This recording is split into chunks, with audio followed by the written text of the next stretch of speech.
Bienvenidos y bienvenidas a RAM, un podcast de la tecnología en el que hablamos sobre el desarrollo de videojuegos. Este programa está presentado por Jorge Cantón y Mauricio García.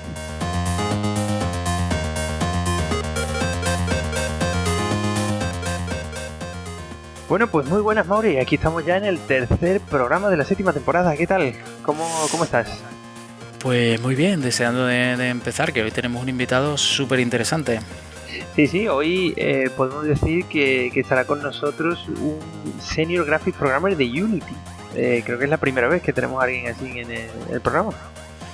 Un chico que, bueno, ahora lleva las riendas de los gráficos en Unity, pero que antes ha pasado por un montón de estudios y un montón de proyectos súper interesantes, ¿no? Como Watch Dogs 2 y el Red Dead Redemption 2 también, Sí, y siempre. Alguno que otro. Bueno, empezó en el Castlevania Lord of Shadows.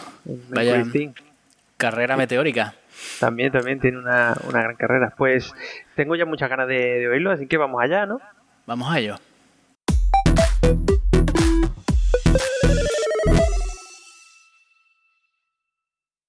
Bueno, pues hoy estamos aquí con Gabriel. ¿Qué tal, Gabriel? Cuéntanos un poco. ¿Cómo estás? ¿Qué tal? Muy bien. Bueno, muchas gracias lo primero por llamarme. Nada, hombre, a ti, claro que sí. Que se hace extraño estar hablando español. Llevo ya como mínimo 3 semanas sin hablar español con nadie. Bueno, ahí tiene que haber una buena legión de españoles. Lo que pasa es que no estamos en las mejores condiciones para irse de tapitas, ¿no? Sí, es lo malo, que ahora ya... Bueno, aquí la cosa está mejor que en España, creo, pero aún así da un poco de respeto todavía meterse en un bar. Ya, sí, es normal. Bueno, en principio mejor que en España parece que está todo el mundo ahora mismo. Sí, más o menos. Vale. Bueno, pues como siempre empezamos el programa con una pregunta que nos gusta mucho hacer porque se saca un poco el perfil de jugador que puedes tener.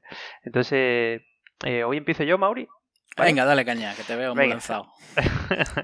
Pues bueno, siempre preguntamos al invitado, que nos parece muy interesante, es ¿cuál es el último juego que te has pasado y al que le has dedicado muchísimas horas? O sea, ¿te has pasado o al menos le has dedicado muchísimas horas? Vale. Bueno, pasado no, pero sí que le eché bastantes horas al Paper Mario cuando salió. Pero un poco decepción. Entonces no me lo llegué a acabar. Ah, ¿no te ha gustado? Curioso. No sé, o sea, me ha gustado, es muy bonito, es muy guay, tenía muchas ganas de jugarlo, pero a nivel de diseño tiene algunas cosas que Sí, bueno. es curioso, yo no he jugado, pero mira, lo que he escuchado ahora en buenas críticas, que era muy divertido, que... Échale un par de partidas. El sistema de combate es un poco raro. Ok. Vale, bueno, pues la siguiente pregunta. Me toca a mí. Pues nada, la siguiente pregunta, continuando con el protocolo de todos los episodios, es preguntarte acerca de cómo te surgió el convertirte en desarrollador de videojuegos, cuando supiste que te querías dedicar a eso y por qué. Bueno, yo empecé a programar bastante joven. O sea, yo era mucho más jugador cuando era pequeño que ahora. Y pues no sé cómo me dio por programar. Y lo primero que se te ocurre hacer son jueguecillos y cosas. Pero bueno, estamos hablando ya de 25 años a lo mejor, o sea, mucho tiempo. ¿En qué plataforma empezaste a programar? O sea, empecé con Quick Basic, porque yo tenía un PC así, 486 de estos. Y con Quick Basic, y que ahí tampoco se puede hacer mucho. Pero bueno, digamos que el día que yo descubrí que realmente quería hacer juegos, fue por casualidad encontré Div Game Studio, no sé si os suena. Pues lo encontré en su caja ahí en el Hypercore y dije, bueno, esto es lo mío. Además, Div es un motor, era español, ¿no? Es español, sí. Yo me acuerdo, yo recuerdo el Div 2, al que más caña le dimos y que era una maravilla. Sí, el 2 me lo compré también, está guay. Tenía muchos añadidos, pero es que el 1 lo bueno que tenía es que venía un manual de muchísimas páginas y te venía ahí de todo. Y eso se agradece un montón, claro. Y bueno, y ahí pues digamos que cogí más ilusión. Lo que pasa es que luego ya empezar la carrera y te centras en los estudios y parecía como, bueno, una cosa de, claro, los videojuegos, ¿no? A ver si algún día, ¿no? Pero y no parecía muy real. Es decir, que tú durante la carrera que estudiaste en la Carlos III de Madrid, Sí. ahí no tenías idea de, bueno, pues termino la carrera y me dedico a los videojuegos.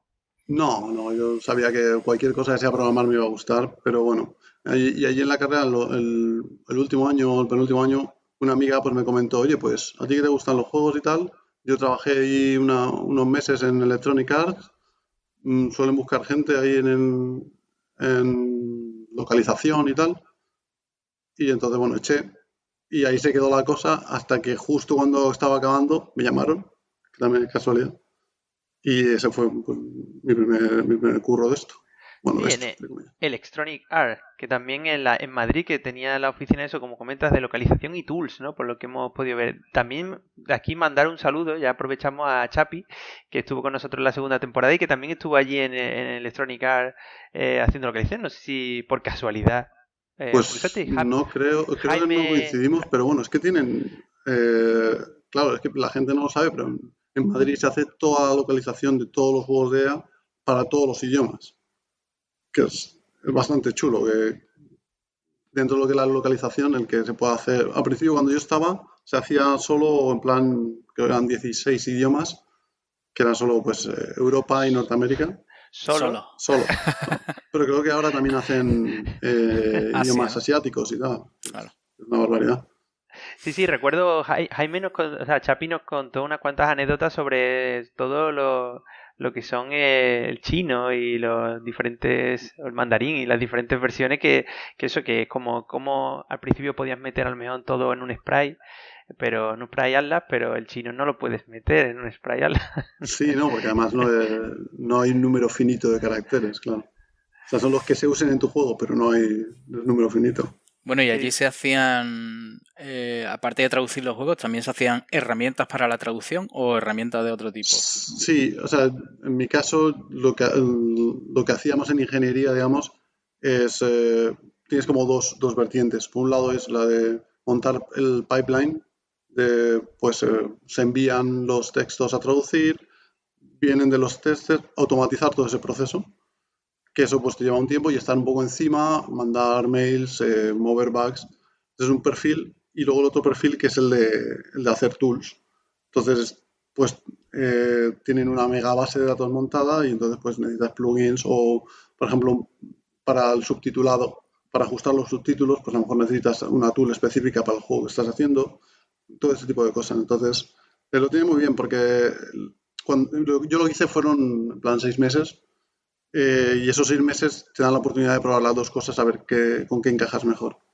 Entonces, Pero una pregunta, aquí tenía una pregunta, ¿qué es? ¿Como una beca o algo así? ¿O...? bueno, empiezas, lo llaman como Peak Integration Engineer, que es que en verano se hacen todos los juegos, porque todo sale en Navidad, pues en verano hay mucho curro.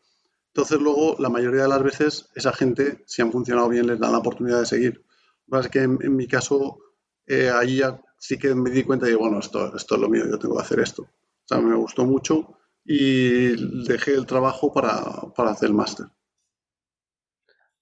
Ah, vale. Ahí está el hueco ese que nos Sí, estábamos porque, diciendo. claro, porque yo empalmé el máster y el trabajo 2 o 3 meses, que es un poco al principio, pero cuando ya empiezas con el proyecto del máster, lo mejor es no estar trabajando y dedicarte a full. ¿Y qué máster cursaste? El de la Complutense, ya creo que algunos de mis compañeros del máster luego coincidieron contigo, Mauri, ahí en Piro. David Canela y Fernando Sí, Zazo, pues esos eran mis esos eran compañeros de de de equipo. tu clase. Sí, de mi equipo en concreto, además, sí.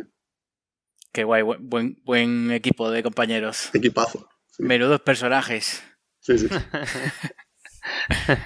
Nada, y la verdad es que ahí el máster fue, la verdad es que toda una experiencia muy bien. Te da la oportunidad de hacer tu jueguecillo y tal. Y la verdad es que nos dio curro a los tres del equipo y a otros amigos también de ahí. ¿El máster se hace con un engine en concreto? O... Se han ido reciclando. Sí, en esa época el engine era Nebula 2, que no es muy popular, pero claro, es que hace mucho tiempo eso. Ahora creo que pasaron por Ogre y no sé si ahora están con Unreal ya. Ujú.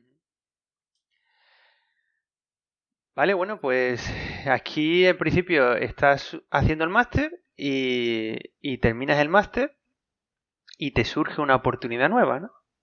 Sí, bueno, al acabar el máster, una de las cosas que tenía el máster es que está patrocinado, digamos, por Piro. Entonces, una de las cosas que te ofrecían es entrevista en Piro. Pero un poquito antes de acabar, yo ahí mirando estratos y tal, vi que había unas ofertas en Mercury, que había casualmente 3, con una para cada uno del perfil, y aplicamos. Lo que pasa es que 2 de ellas no se rellenaron al final. No recuerdo por qué. Una en plan era de físicas. No hizo falta un programador específico para físicas al final. Y solo me hicieron oferta a mí al final. Y luego también tuve oferta de Piro, pero bueno, ahí tuve que debatir y ganó Mercury. Vale, bueno, en Mercury que también, eso, me gustaría Algo me dice que eligió bien. Sí, fue una época un poco crítica, ¿verdad? Sí, Sí. era la época de COPS y eso, y bueno, todos los de mi máster creo que acabaron 4 o 5 allí en Piro. Todos lo disfrutaron mucho, pero es una época en la que al poco rodaron cabezas. Entonces, bueno, No era la un gente buen nueva. tiempo. Bueno, La mía entre ellas. claro. Que digo que aprovecho también para estudiaste en Mercury, aprovechamos para saludar a Mario y Hernán, que estuvieron con nosotros también en la Sí, cuarta sí, lo temporada. escuché. Los conoces. Y bueno, eso, en Mercury no sé si te habían dicho en qué ibas a trabajar, pero por ejemplo en Mercury entras a trabajar como VFX Programmer, es la primera vez que entras como VFX Programmer. Cuéntanos un poco en qué consiste ese perfil. Sí, bueno, yo ya tenía un perfil un poco mixto de artista, programador. O sea, no tengo talento como artista, pero sí que me gustan, pues, modelaba en Max, animaba, tocaba el Photoshop, a nivel técnico, digamos. Lo que ahora sería un technical artist, a lo mejor que no existía tanto en aquella época.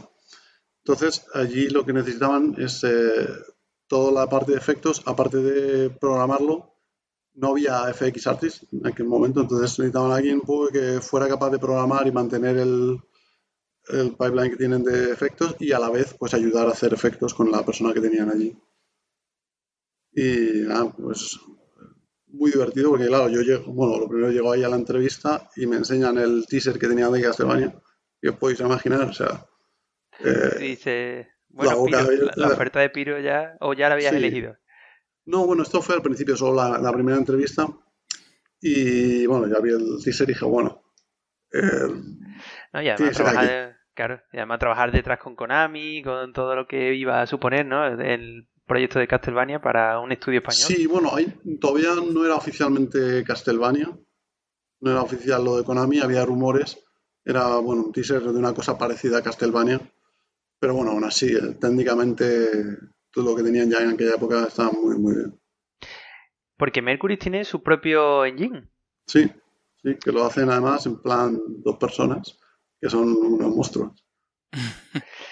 Y me refiero, y has comentado una cosa muy interesante que también a lo mejor hay gente que lo conoce, gente que no, que es el tema de eso, de que hay muchos programadores 3D, pero hay unos perfiles específicos que quizás son esos, ¿no? Que tienen también un poco también de parte artística, que este es tu caso, ¿no? En Sí, concreto, que pueden decir, bueno, pues voy a hacer un shader para que haga el efecto que me está pidiendo la gente de arte, o que haga exactamente el comportamiento de arte, exacto. que también hay que tener ese toque, ¿no? Sí, De el saber saber. hablar el idioma de los artistas, que a veces es complicado.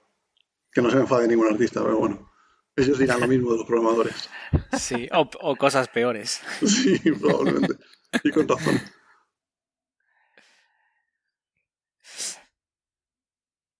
Pues bueno, de repente te ves ahí y con una cierta responsabilidad en un juego que luego se convertiría en un Castlevania, el primer Castlevania desarrollado en España. Y bueno, el primer Castlevania creo también en Fully 3D, ¿no? Que fue todo un hito cuando salió. Además tuvo una valoración increíble. Yo me lo pasé ultra pipa jugándolo, por cierto. Y bueno, aparte de los efectos, o sea, ¿tú hiciste efectos durante todo el desarrollo o te llegaste a meter en algún otro Yo tema? entré, yo entré justo en la época de que empezaba la producción, con lo cual fue efectos, efectos, efectos, parte de código, parte de arte, digamos. pero a full. Porque hay mucha magia, hay muchas cosas. Claro. Y no solo eso, sino todas las piedrecitas, que cualquier interacción que suelta polvito, por todos lados. Particulichis. Sí. Vale, vale. Y una cosa, eso siempre también me parece una cosa interesante y es, ¿recuerdas algo de lo que te sientas orgulloso? En plan de, mira, si jugáis al Castlevania o lo que hayáis jugado, esta parte yo me siento muy orgulloso y aquí trabajé yo concretamente en este efecto. No especialmente. Hay muchas cosas que sé que son mías, pero no teníamos esa sensación entre mi compañero, o mi lead en ese caso, y yo. Era un poco, los dos ¿Qui- hacemos qui- las dos cosas. Y ¿Quién era, por ponerle nombre? Jorge Mendoza Ujú, sigue en Mercury, otro super crack. ujú. Pues vale, vale, genial. ¿Y qué dirías para ti que fue lo mejor y lo peor de trabajar en un proyecto como este, como Castlevania, ¿no? Porque también recordemos que tú habías terminado la carrera, habías podido hacer tus pinitos y tu contacto con el mundo de los videojuegos en Electronic Arts, pero este sería como el primer, ¿no? El primer Sí, empleo como desarrollador, como De programador repente te ves ahí como un jugador de primera división, ¿no? sí, sí. O Que la han sea, sacado de jugar en el pueblo y de repente, ¡pum! Partidazo. hay que decir que para mucha gente, porque claro, al final del máster, pues acaban cada año todos los másteres mucha gente, y luego la gente pues encuentra un trabajo u otro. Es cuestión de suerte. O sea, no es que uno, o sea, por supuesto todo el mundo tiene que trabajar al máximo para poder llegar a tener estas ofertas, pero al final el que nos presentemos tres y de los otros puestos no encuentren y justo busquen de lo mío, es una lotería. Entonces, en ese sentido, con lo afortunado que fui, creo que encontrar algún pero a esa época es imposible. O sea, en cuanto a lo mejor, pues eh, hay un poco el equipo con el que trabajé, que es gente con la que todavía seguimos siendo amigos y fue una experiencia, digamos, que une mucho. Y luego también hay un momento en concreto que es el tráiler del E3, que yo creo que todos los del equipo lo recuerdan con mucha emoción porque se hizo además en Mercury. Los siguientes creo que es más adelante de los Osados 1 y los de los Osados 2 creo que Konami metió ya un poco de mano, pero este se hizo entero en Mercury y es una pasada. Y bueno, los pelos de punta cuando lo vimos la primera vez ahí todos. Y es un momento que supongo que también es la magia de que es el primer juego, ¿no? Pero lo recuerdo muy, muy, muy bien. Muy bien, y una vez finalizado este proyecto, te moviste al siguiente proyecto que fue el Mirrors of Fate. Sí, ahí al acabar yo ya vi que, bueno, hacía falta un cambio, no solo para mí, después de 2 años de hacer efectos, también para el departamento, digamos, de efectos. Teníamos que meter un artista y yo me tenía que ir, porque no tenía sentido tal y como estaba montado. Entonces coincidió que estaban montando el equipo de 3DS. Yo hablé con José Luis, que es el que lo llevaba, y bueno, con Enrique, con todos los que tuve que hablar, para ver si tenía la oportunidad de pasarme a ese equipo, que todavía no era un equipo, o sea, no existía todavía nada, vamos. Y bueno, confiaron en mí, que eso se lo agradezco mucho. Y bueno, pues ahí que me fui. Metieron un artista en efectos que hizo un trabajo excelente y los efectos de los Osados 2 son mucho mejores que los de los Osados 1. Y bueno, pues ahí a hacer el Mirror of Fate. Y bueno, ¿y por qué dirías tú que tuvo mejor crítica el Castlevania 1 que luego las secuelas, ¿no? Que salieron, tanto el Mirror of Fate como el 2, Lord Shadow 2, tuvieron quizá un poco de peor crítica? ¿En qué crees que se usó distinto? Quizás ya no era la novedad. ¿Qué crees que Bueno, siendo completamente honestos, es mejor juego.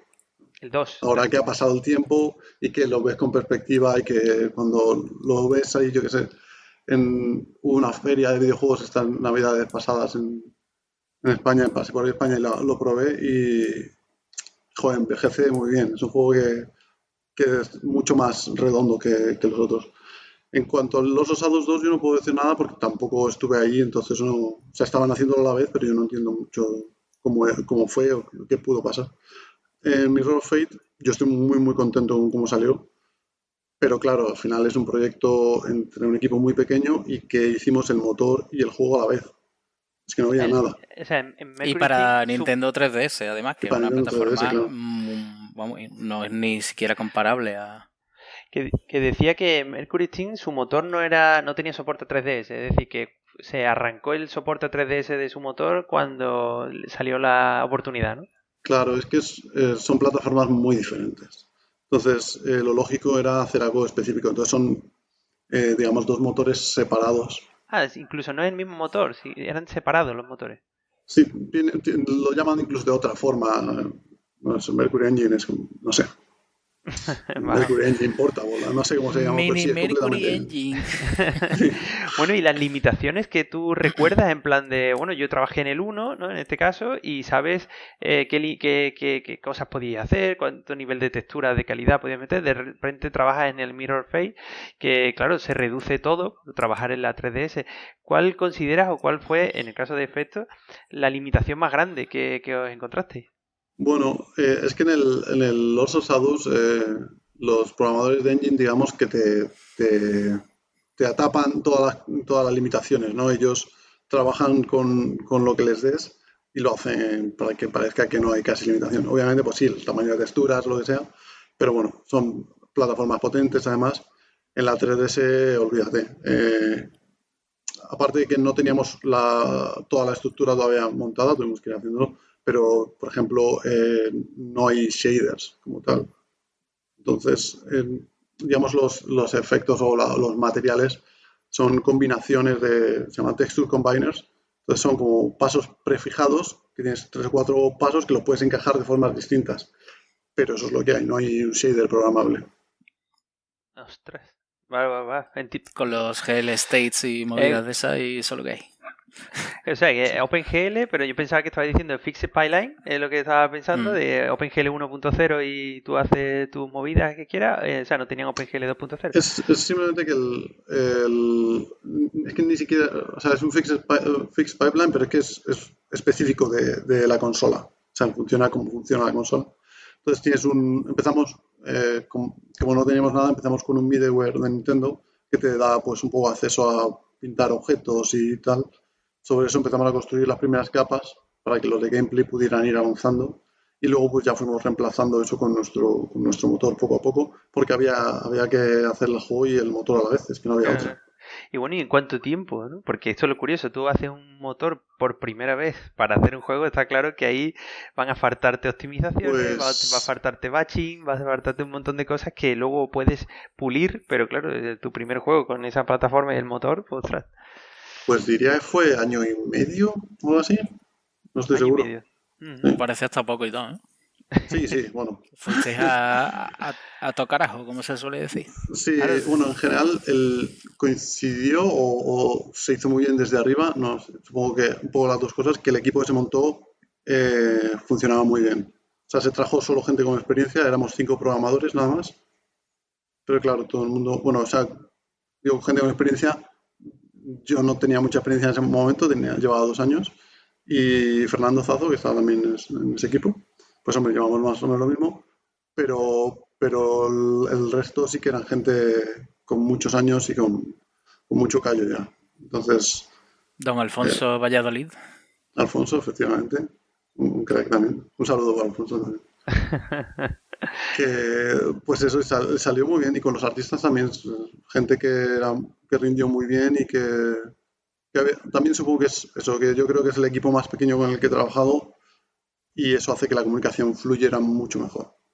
Que en proyectos más grandes al final se pierde esa claro, magia. el típico de nos vamos todos a desayunar juntos, cosas de tal. Fue Sí, como una game jam de año y medio, ¿no? sí. Un poquito más grande que eso. Al final acabamos siendo, pues no sé, entre unas cosas y otras, 20, 25 personas que pudieran participar, no sé, algo así. Pero bueno, pero que es un equipo que nos conocíamos todos perfectamente por nombre y apellidos. Pues salió un juegazo, ¿eh? Muchas gracias, muchas gracias. Bueno, O sea, no sé si estuvo a la altura de lo que la gente esperaba, pero te puedo asegurar que todos nos dejamos la piel ahí. O sea que... se ve. Bueno, y de ahí me imagino que ya, una vez se cierra ese proyecto, tú ya empiezas a mirar con vistas a fuera de Madrid, quizás. El cierre del proyecto siempre es un momento bastante crítico y especialmente si hace falta trabajar duro. Entonces, bueno, con el tiempo y la perspectiva miras atrás y no están tan mal las cosas, pero bueno, acabas un poco cansado. Entonces, bueno, en el momento más crítico, pues me llamaron de Ubisoft, digamos, de la central de reclutamiento, en plan, bueno, ¿dónde querrías aplicar? Y entonces ya, bueno, Pero piensas que es el momento. Que entiendo que tú aplicaste en... No, LinkedIn es todo así. Un recruiter, ¿no? Recruiter te contacta y bueno. Y te tú, tiras la caña ahí. Claro, y aún así tú, en ese momento, como tú dices, ¿no? El motivo por el que te vas de Mercury es porque piensas que, bueno, que en ese momento estaba muy duro. Eso porque no te fuiste a Piro. Sí. No, a ver, claro, ahora lo miro y evidentemente había margen de sobra, ¿no? Para haber crecido. De hecho, lo hicieron muy bien y sacaron ese mismo equipo, digamos, fue el que sacó el Metroid después y salió un juegazo. Y salió bastante mejor y más redondo todo. Y había mucho margen para seguir creciendo y seguir aprendiendo allí. Pero bueno, supongo que era mi momento también y también dejas la puerta abierta para que entre gente nueva y digamos, Ostras, aporten también. ¿y cómo es eso de, bueno, estoy en Madrid, ahora mismo estoy al lado de mi casa de mis padres, de todos mis amigos, tal, pero ahora, bueno, Ubisoft Montreal, me voy a Canadá? Pues no sé por qué, porque al final, ya te digo, me dijeron en plan, ¿dónde quieres? Tal, y lo primero que me vino a la mente, dije, pues Ubisoft, ¿dónde tienen? Pues los estudios grandes están en Canadá, pues a Canadá. Me llamaron primero de Montreal y me fui a Montreal. Si me hubiera llamado primero Toronto, me hubiera ido a Toronto. O sea, que tú No me no tenías, arrepiento. claro, no tenías en plan de, bueno, me da igual, yo me voy a donde sea, ¿no? De que no tenías ningún tipo de limitación, pusiste, ¿no? Claro, yo apliqué, digamos, le dije a la recruiter que a los estudios de Canadá, entonces, bueno, me llamó de Montreal. Y claro, en el momento que te llaman y que todo el proceso, pues esa parte es la parte bonita y tú solo piensas en lo bueno. Claro, la realidad de que te vas a Canadá te viene después. Pero Ya cuando estás con las maletas de camino al aeropuerto dices, Tía, hostia, qué ¿qué frío, he ¿no? hecho? Madre mía, ¿dónde me he metido? No, y sobre todo cuando llegas allí, ¿no? Que dices, madre mía, qué frío. Bueno, sí, o sea, fue bastante shock, porque además yo llego en enero. En enero, Canadá, Qué en buena enero, época. Montreal, pues imagínate, pues, esa semana estaban en menos 20 y pico grados y, claro, todo cubiertísimo de nieve, porque claro, ahí son, pues eso, a lo mejor 5 meses de nieve continua. O sea, Eso no nieva todos los días, pero está siempre nevado. como el podcast, ¿no? El primer día era, uy, qué bonita es la nieve, ¿no? Y cuando lleva una semana quitando nieve, estás hasta los cojones de Sí, nieve. al principio es bonito, pero luego cansa, sí. Pero bueno, sobre todo es el estarte allí, pues un poco solo, con la diferencia horaria, con menos horas de luz, todo nevado, pero bueno. Tuve la suerte de que me acogieron bien amigos de amigos allí y eso es un cambio. Cuando, digamos, la mafia española me acogió, es un cambio. Bueno, ¿y cómo fue el proceso de entrevista para que te dieran el sí definitivo? Pues es lo primero con la recruiter para ver que es una persona normal. Luego, pues me llamaron de Montreal, me ofrecieron el proyecto que iba yo, que era, me contaron un poco el proyecto, el Mighty Quest, que luego ya diré después, pero fue un poco así. Y entonces, bueno, hablé con el que sería mi lead, conectamos bien y ya pasas un poco a la parte técnica. Entonces fueron 2 exámenes, eh, uno que los hice todos, o sea, los haces a la vez, digamos, es 1 hora y media. 1 hora el examen genérico, creo, de programación, que está pensado, es el tipo de examen que está pensado para ser inabarcable, digamos, que no puede, o sea, tiene tu sección de C++, sección de C Sharp y luego secciones de 1000 cosas varias por si quieres. O sea, la idea es que tú rellenes cuanto más posible, pero que nadie puede rellenar todo, no da tiempo a todo. Ujú. Entonces, tienes esa parte y luego el examen más específico de gráficos, ¿no? Un poco más concreto y un poco adaptado al nivel que estaban pidiendo, que no era mucho, digamos. Ahí en Ubisoft va como por niveles.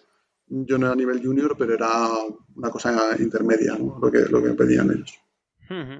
Y bueno, dice que cuando hablas de gráficos, cuenta un poco más detalles, ¿no? Tipos de... En ese momento entiendo que plataforma estaría DirectX y OpenGL o características de ellos. Sí, a lo mejor no te preguntan tan a bajo nivel de la API, a lo mejor alguna cosa así, no me acuerdo, pero sí cosas más genéricas de lo que se pregunta luego también en otras entrevistas, ¿no? De pues eso, que sepas hacer, qué significa un dot product, un cross product, cuándo lo aplicarías, cómo calcular una iluminación básica, ¿no?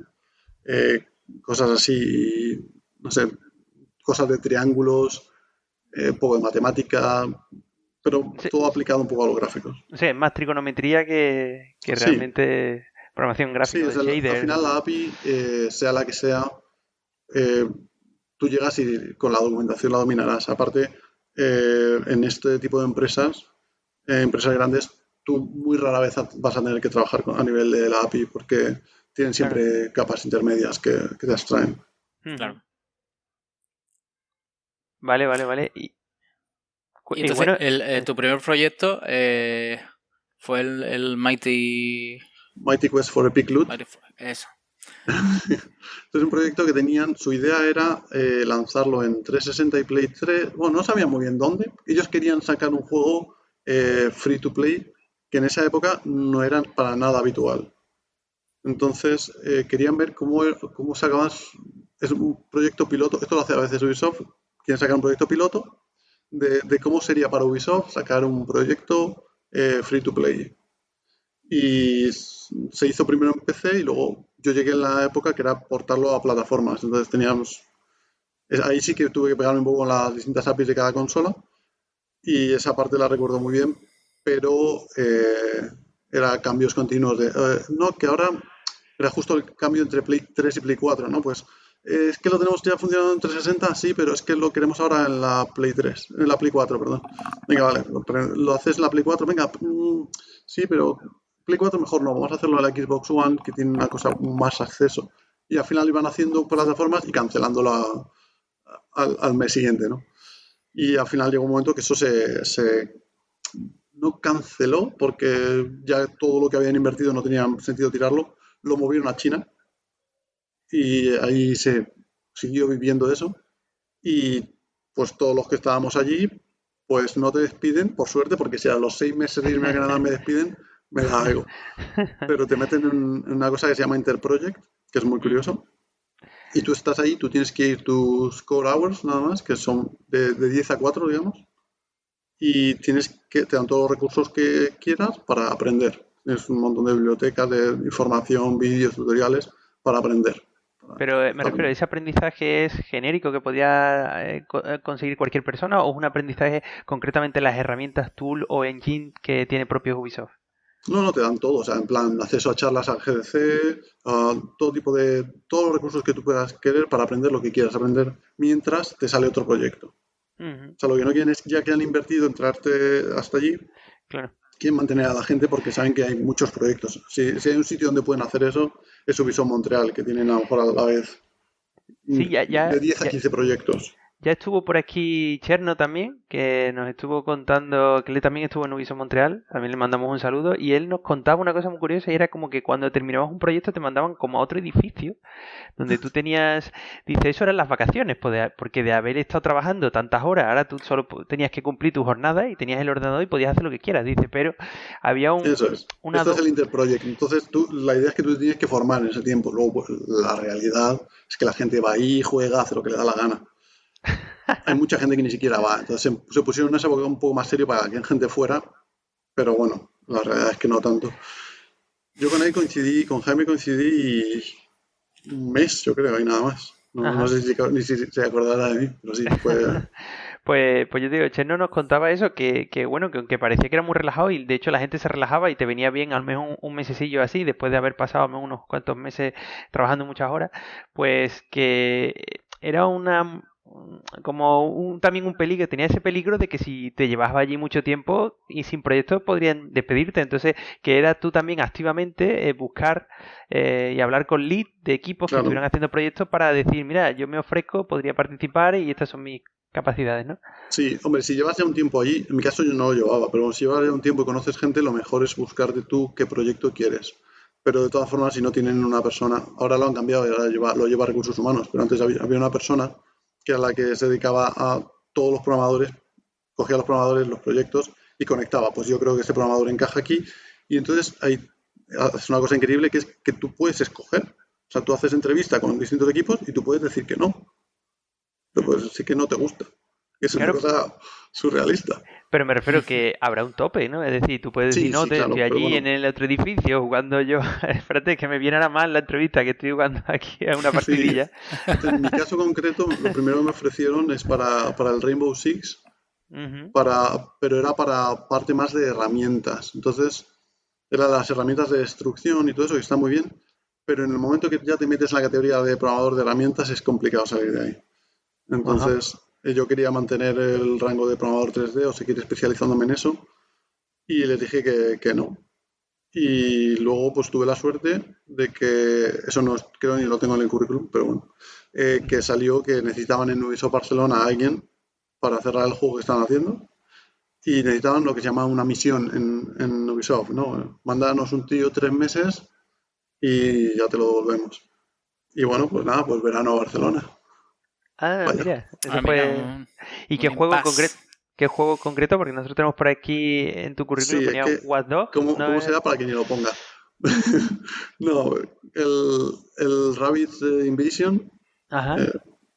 Yo es que, o sea, tampoco, si no lo tengo es porque realmente no considero que haya hecho ese juego, porque yo llegué a hacer cosas de compliance, o sea, de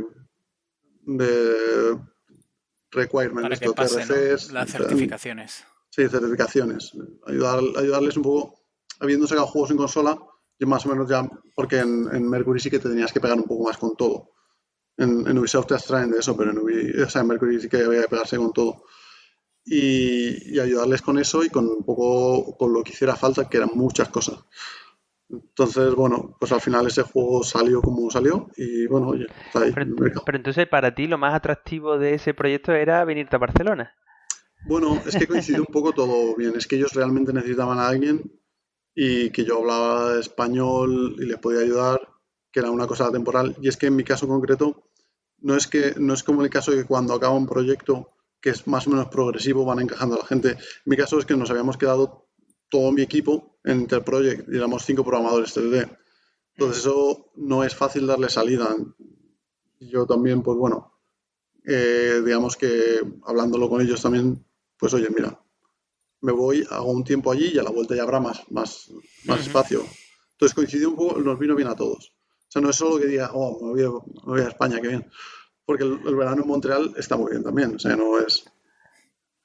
Hombre, pero Canadá, poder escapar un tiempitito de las temperaturas y de estas cosas de allí. Bueno, el verano en el verano Canadá, es espectacular, ¿eh? Claro, o sea, es sí, increíble. es decir, en Canadá hay un salto también grande entre... Sí, o sea, a menos puede 40 pasar algo es que haga demasiado calor. ¿Qué dices? Es decir, que puedes pasar de menos 40 a 30, 40 grados. Sí, sí. O sea, no 40, pero son 30, 30 y pico con humedad y se nota, ¿eh? Joder, o sea qué sitio más extremo. Pero al final, Barcelona. No es lo mismo. Claro. Y nada, igual. La experiencia muy bien, porque además te mandan ahí y te meten 3 meses en un hotel. Tan tranquilo. Bueno, parecido a lo que estás ahora. Sí, bueno, espero que aquí no esté tanto tiempo. Va. Bueno, y entonces te vuelves de nuevo a Canadá, terminas allí tu misión, Sí. misión complete, y entonces empiezas, bueno, por lo que vemos en tu currículum, a participar en Watch Dogs, o te sale la oportunidad de trabajar en este proyecto tan grande, ¿no? Sí, claro, lo primero es otro mesecito de Interprojects, ¿cómo no? Y sí, ya ahí yo miré lo que había un poco y cuando vi Watch Dogs me llamaba mucho porque yo creo en la época que estaba, pues había salido ya el primero y no había sido un gran éxito, pero el rollo y la temática me molaba apuntaba mucho. maneras. Sí. Yo recuerdo eso, que el 1 apuntaba maneras, pero es verdad que por lo menos yo jugué tanto al 1 como el 2, que el 2 mejoró mucho, es algo que se notó muchísimo, no sé, estaba todo mejor, la historia, todo estaba mejor. Claro, yo creo que el 1 pagó mucho el downgrade que dice la gente, ¿no? Que todo lo que habían prometido y luego no fue. Eso es una pregunta que venía más adelante. Más adelante, pero si quieres la adelantamos, ya que sí, yo creo que es hora. Es hora, ¿no? Y es el hecho ese, ¿no? El hecho de que tú que has trabajado en Ubisoft, ¿no? ¿Qué opinas, no? Un poco de esa crítica que persigue o que siempre tiene Ubi detrás de sus proyectos, y es el tema ese del downgrade o el tema de los bugs, ¿no? Que siempre la gente, bueno, un juego de Ubisoft, pues ya sabes que lo que te presenten en el E3 no es verdad y que luego va a estar lleno de bugs. O sea, ¿qué opinas de eso? Tú que has trabajado hay dos cosas ahí. Primero es que, bueno, Ubisoft saca muchos productos, entonces algunos tienen más bugs que otros. Lo del downgrade en concreto sí que obviamente pasa en todos lados, pero obviamente es que fue muy exagerado en el Watch Dogs. Entonces la gente se quedó con esa idea y ahora pues ya cada juego después de ese lo miraba con otros ojos.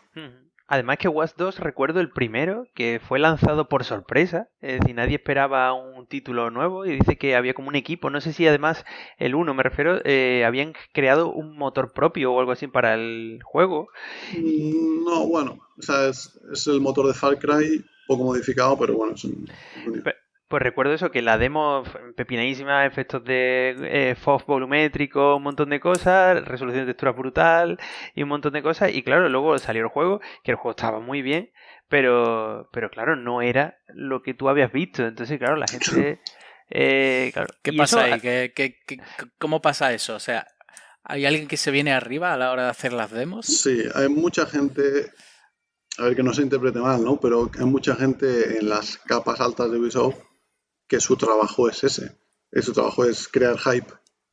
El problema es que a veces están muy desconectados de lo que es el juego real. Entonces ellos crean tanto hype como puedan.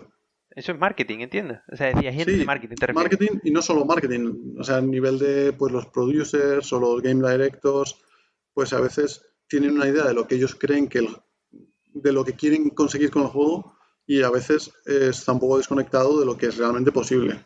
Pero yo la pregunta que siempre me hago en este caso, en el tema de downgrade, es que yo entiendo, ¿vale? Que cuando tú presentas tu juego, como en todos lados, tú quieres que tu juego se vea lo mejor posible, y cuando lo vas a vender, tú lo vendes evidentemente en el mejor ordenador posible, en el mejor PC, para que luzca lo mejor posible con respecto a la competencia. Yo eso lo puedo entender. Lo que no puedo entender es que cuando salga a la venta el juego, esa calidad de resolución no la puedas ni llegar a conseguir aunque pongas el juego en ultra. Es decir, yo entiendo que tú dices, no, pero es que eso que os presentamos era el juego puesto al máximo en ultra. Pero es que ni siquiera si pones el juego en ultra lo ves así. Entonces es como, ya me estás engañando. Claro, porque a lo mejor la demo que has presentado es en un entorno reducido, no tienes que hacer el streaming de las texturas, no tienes que hacer toda esa carga de cosas en memoria que está ahí al final. Entonces, bueno, pues sí, cómo de ético es, o cómo de incluso... ¿Cómo puede seguir funcionando todavía? No sé, la gente ya lo sabe. No sé, si tienen que anunciarlo así o no, eso es su trabajo, yo ahí no me meto, pero la realidad es que luego no todo se puede hacer. Y con respecto al tema de bug, que es otra crítica que tiene, porque parece que, no sé si es una cosa que ocurrió con algunos títulos concretos que ha tenido Ubi, como podríamos decir el Assassin's Creed Unity, ¿no? Exacto. Que sí, un desarrollo... Es que estaba justo pensando en ese. Es que en ese caso concreto sí que el juego salió muy mal al mercado. Salió muy mal. O sea, las cosas como son. Si se comunicó mal las fechas y se intentó hacer demasiado en poco tiempo, pues al final salió así. También hay que decir que desde entonces se ha tenido muchísimo más cuidado. Pero claro, en cuanto la gente ve un bug, ya, Ubisoft. Claro, es que yo recuerdo, por ejemplo, eso, creo que hablando con Cherno nos contaba eso, que él participó en la Assassin's Creed 1 del 1 al 4, y que ya incluso el 4 lo querían hacer con un nuevo motor, un nuevo engine, y claro, ya el Unity fue el proyecto que hicieron con un nuevo engine en el que él ya no participó, porque decía que claro, se planteaba un poco locura, porque había muy poco tiempo para sacar un motor, y ellos ya llevaban trabajando varios años en el motor de Assassin's Creed y habían corregido miles y miles de bugs, y claro, de repente sacar un juego nuevo al mercado con un motor completamente nuevo, de la envergadura de un Assassin's Creed, pues te vas a comer mucho más. De hecho, yo recuerdo publicaciones que decían que cuando se lanzó el juego no podías pasártelo. O sea, solo podías jugar 75% del juego. Había unas partes en las que no eras capaz de llegar y entonces no era posible terminar el juego hasta que no lanzaron los parches. Claro, también es que es un juego, ese tipo de juegos son juegos muy grandes, muy Sí, sí. grandes. Entonces, sí, digamos que se le critica mucho a Ubisoft que los saturan, sacan cada 2 años, pero también hay que reconocerles un poco el mérito de que son capaces de sacar ese tipo de juegos cada X años, ¿no? Porque al final no se tarda 2 años en hacer, porque lo que tienen es varios equipos trabajando en paralelo, pero a lo mejor un juego de ese calibre lo sacan en 3 4 años, cuando un Habría que Rockstar o haber un tardado Naughty Dog, 7. claro, tardan el doble o el triple, ¿sabes? Claro, pero, Entonces, bueno, pero tú qué crees que es mejor, porque la imagen, ¿no? Por ejemplo, que tiene proyectos como, o sea, estudios como CD Projekt o Rockstar, pues tiene una imagen de, bueno, esta gente han hecho este juego, y tiene como esa, que van a sacar un nuevo juego y todo el mundo tal, pero en el caso de Ubi, que lanza muchos juegos y no sé cómo comentas, porque entiendo que puedas hacer producciones más económicas, que puede ser un objetivo de la empresa, pero sí es cierto que quizás el que no haya nadie que diga, oye señores, esto no se puede lanzar, ¿sabes? Que nadie para esto, nadie para la bola, ¿no? Es un poco como el refrán del sastre este que hizo el vestido para el rey, ¿no? Y realmente no había vestido, pero él decía que solo los inteligentes podían verlo. Entonces nadie decía, todo claro, el mundo decía, uy, qué bonito es este traje. Pero al final el rey dio la puerta en pelota, ¿no? te puedo asegurar Bueno, que pero todo el mundo que estaba en el desarrollo sabía lo que había y sabía que eso necesitaba más tiempo. Lo que pasa es que al final son muchas cosas que intervienen en muchas cosas a altas esferas que se escapan un poco de tu nivel como desarrollador y que no puedes controlar. A lo mejor ellos tenían ciertos tratos, les compensaba para ciertas cosas, no evaluaron desde luego las repercusiones que podía tener eso a largo plazo. Pero bueno, se o equivocaron. evaluaron y al final se quedaron con los números en plan, vale, sí, vamos a vender tanto y ya está. Y esperamos que con el siguiente ya remontemos el daño que le hagamos a la marca. Claro, pero vendió muy bien. Pero tanto con este como con el Watch Dogs pasó lo mismo. Los dos juegos vendieron muy bien, pero el Watch Dogs 2 y el Assassin's Creed Syndicate, creo que es el siguiente, pues sufrieron un bajón terrible en ventas. Claro. Entonces, bueno, Hombre, yo claro, si te digo la verdad, yo jugué a todos los Assassin's Creed del 1 al 4 y el Unity no me lo compré, ni lo jugué, ni nada. Porque claro, era todo lo que salía era malo, no se puede terminar el juego, ¿no? Entonces, claro, tú dices, bueno, pero ¿qué es esto, no? Que pero mucha gente voy a sí se lo esperar un compró. poco, voy a esperar un poco a que salga y que lo pulan o que salgan en los parches o cosas de esas. Pero mucha gente sí se lo compró. Mucha gente. El problema es que ya mucha de esa gente dijo, pues yo el siguiente ya no. A mí no me Claro, vuelven a engañar. claro. O sea, entonces tú piensas que desde tú que has estado allí, desde tu punto de vista, digamos que o desde tu perfil, esto no lo podíais parar, es decir, que no era algo que ustedes lo decíais, pero no era algo que esto Claro, estuviera o sea, puesto en los marcha, ¿no? desarrolladores saben lo que hay gente que lo habla, pero hay veces que es posible y hay veces que no. También te digo que si los juegos salen así en el tiempo que salen y con la calidad que salen, es porque aunque se hagan horas, en Ubisoft la calidad de vida es otro nivel. O sea, no se cranchea como en estos otros grandes nombres, ¿no? Y eso también el jugador no lo valora, pero los desarrolladores tienen que valorarlo. Que, Ujú. bueno, sí, Pues no es... es curioso porque esto tiene que ser también un cambio que ha habido en Ubi, porque Cherno, por ejemplo, nos contaba que sí, en los primeros Assassin's Creed sí había mucho crunch, porque el juego se hacía prácticamente, nos contaba, en 4 o 6 meses, la producción, y que era un locurón la producción Sí, de eso un Assassin's ha Creed. cambiado bastante en años ya. O sea, yo desde que entré yo ya no se hacía tanto. Yo creo que el Unity, o sea, al final hay que apretar, pero no hay que apretar a los niveles que se apretan en otras empresas. Ujú. Que no, que es que son demasiado. Ya. Ya, claro. Que Explotación Sí, absoluta. claro, que una cosa, antes nos comentabas eso, que entras a trabajar en Watch Dogs 2, que es un sí, proyecto que, bueno, podríamos decir que es como la competencia que crea Ubi para competir contra el GTA de Rockstar, por así sí. decirlo, ¿no? Un juego así muy interesante, muy moderno, el hecho de que puedas controlar una ciudad desde un dispositivo y todo este tipo de cosas. Bueno, que siempre que hablamos con alguien que ha participado en un proyecto de la envergadura de Watch Dogs, pues le pedimos que nos cuente un poco más para que los oyentes lo entiendan y lo vean cómo es por dentro una cosa así. Entonces que nos cuenten cuántas personas, lo que tú recuerdas, qué departamentos había, cuánto era el tiempo de desarrollo y de producción. Pues yo estuve ahí lo mismo, igual que en Castlevania, entré como en la época de la producción justo, fueron un par de añitos de producción. Y pues el equipo directo, digamos, en Montreal, creo que eran unas 300 personas, pero es el equipo de Montreal, tienes equipo en París y en Bucarest, creo también. O sea, porque al final esto se distribuye bastante. En Toronto creo que también ayudaron. Entonces, bueno, es un equipo inmenso, evidentemente. En mi parte éramos programadores gráficos, éramos casi 10, o sea, sí, no sé, en torno a 10, que es una barbaridad. O sea, no hay tanto curro. O sea, no. ¿Pero 10 programadores solo en el estudio de Montreal o entre todos 10 los programadores estudios? gráficos. ¿Pero en el estudio solo de Montreal Sí, o en todo no, el en los otros estudio? no había programadores gráficos, digamos. El estudio lead, digamos, es el que hace la parte de motor y eso.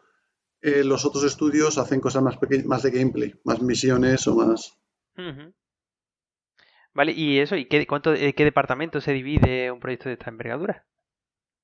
Pues, o sea, la división más grande, digamos, las miras es como siempre entre motor y gameplay. Ujú. Entonces, pues en motor pues tienes la gente de tools, la gente propiamente de engine, la gente de gráficos y luego ya en gameplay pues IA, eh, misiones, core gameplay.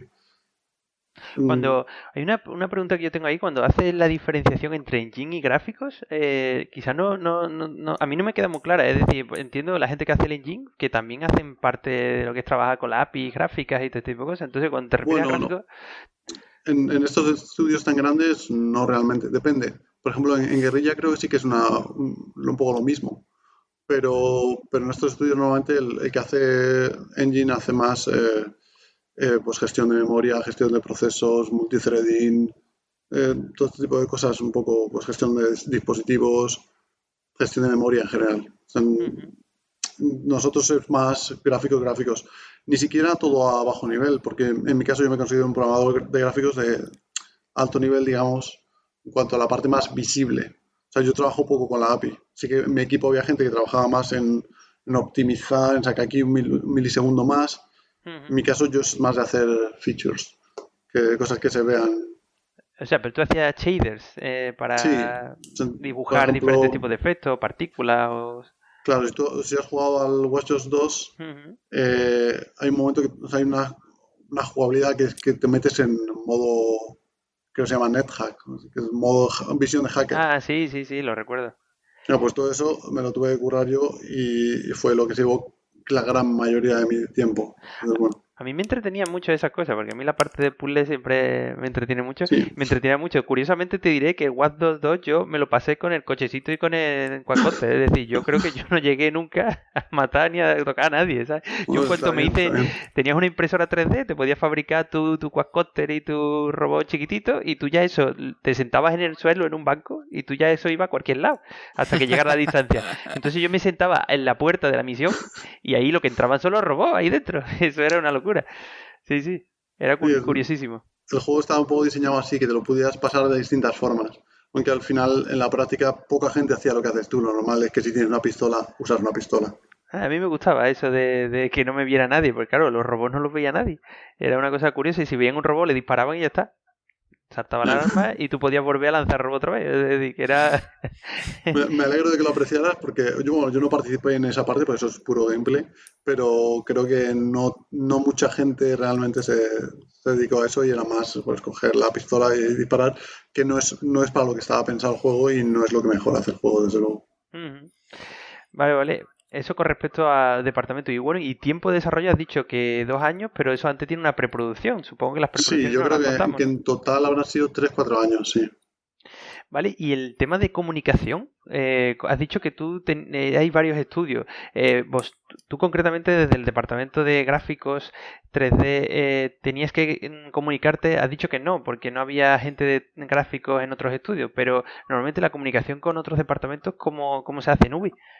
Pues de los sitios que he estado, o incluso de los sitios con los que he hablado con otra gente, yo creo que es de los que más o menos mejor se hace, o es el enfoque que yo haría, que es darles, lo llaman mandates, que es como un trozo del juego, una parte claramente diferenciada. En plan, vosotros hacéis esta parte y así hay menos roces. Por Claro. supuesto, hace falta comunicación, pero así ellos también, el estudio hijo, digamos, siente una parte como suya Claro. y no es una subcontrata.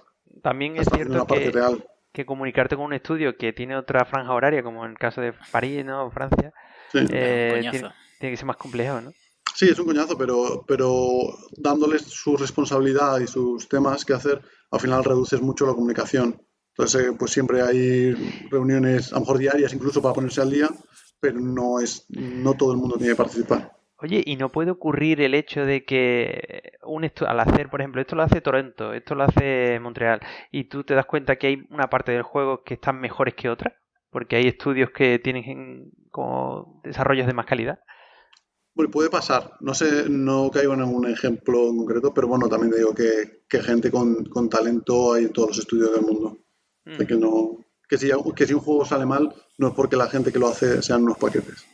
Vale, y ahí la pregunta ya la última respecto a eso, a lo que es el ensamblado de un proyecto así de grande, respecto a la parte de QA, ¿no? Que antes hemos dicho un poco que quizás Ubi debería meter más gente.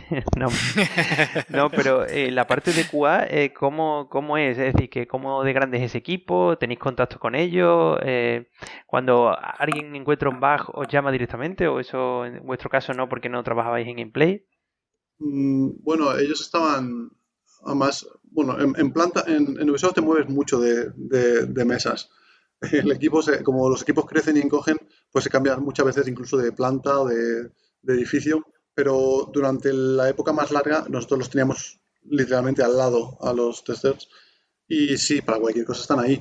Normalmente requieren más a la gente de gameplay, pero bueno, todo va, lo mejor es gestionarlo con las herramientas internas y luego, pues claro, cara a cara, pues es como mejor se soluciona, ¿no? Ujú. Pero no sé, es un trato muy estándar. Metes sus cosas en el book te llega a ti y si tú quieres hablar con la persona, pues le escribes o te vas allí y le Vale, hablas.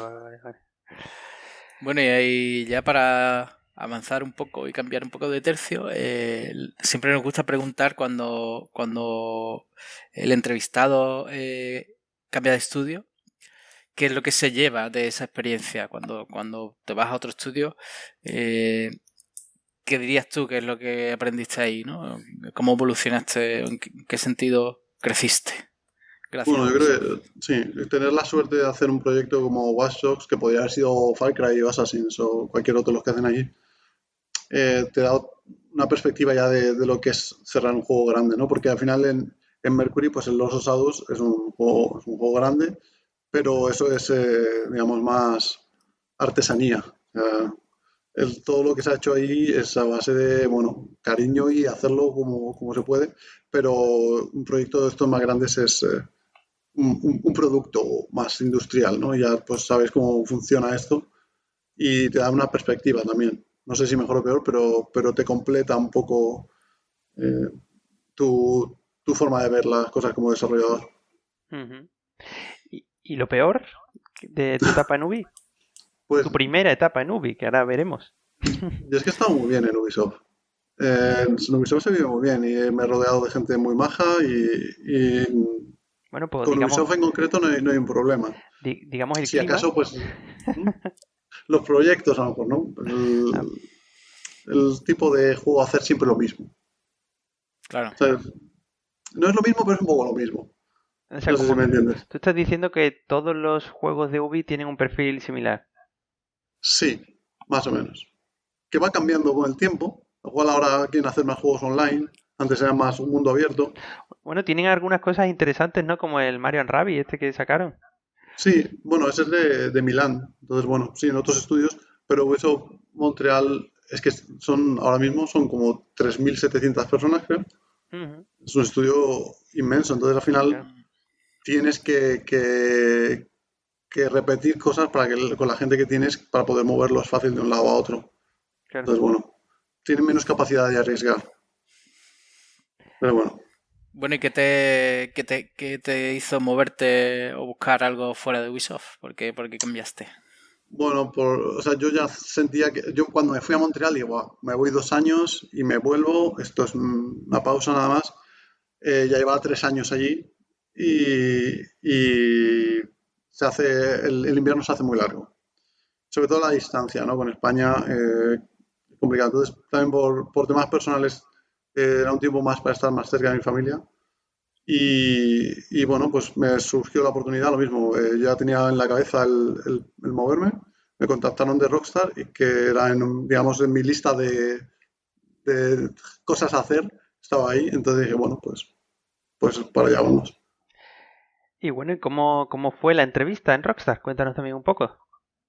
Pues muy parecida en el sentido de que se centra mucho también en conocer a la persona, ¿no? Entonces, bueno, hablas con el recruiter, hablas con el que va a ser tu lead, hablas de cosas técnicas, pero para ver si hay una compatibilidad también de caracteres, ¿no? Porque luego al final pasan mucho tiempo juntos y en momentos tensos quieres tener a alguien que, aparte de ser técnicamente capaz, vaya a ser, vaya a poder llevarse bien contigo y no te vaya a dar Ujú. problemas, ¿no?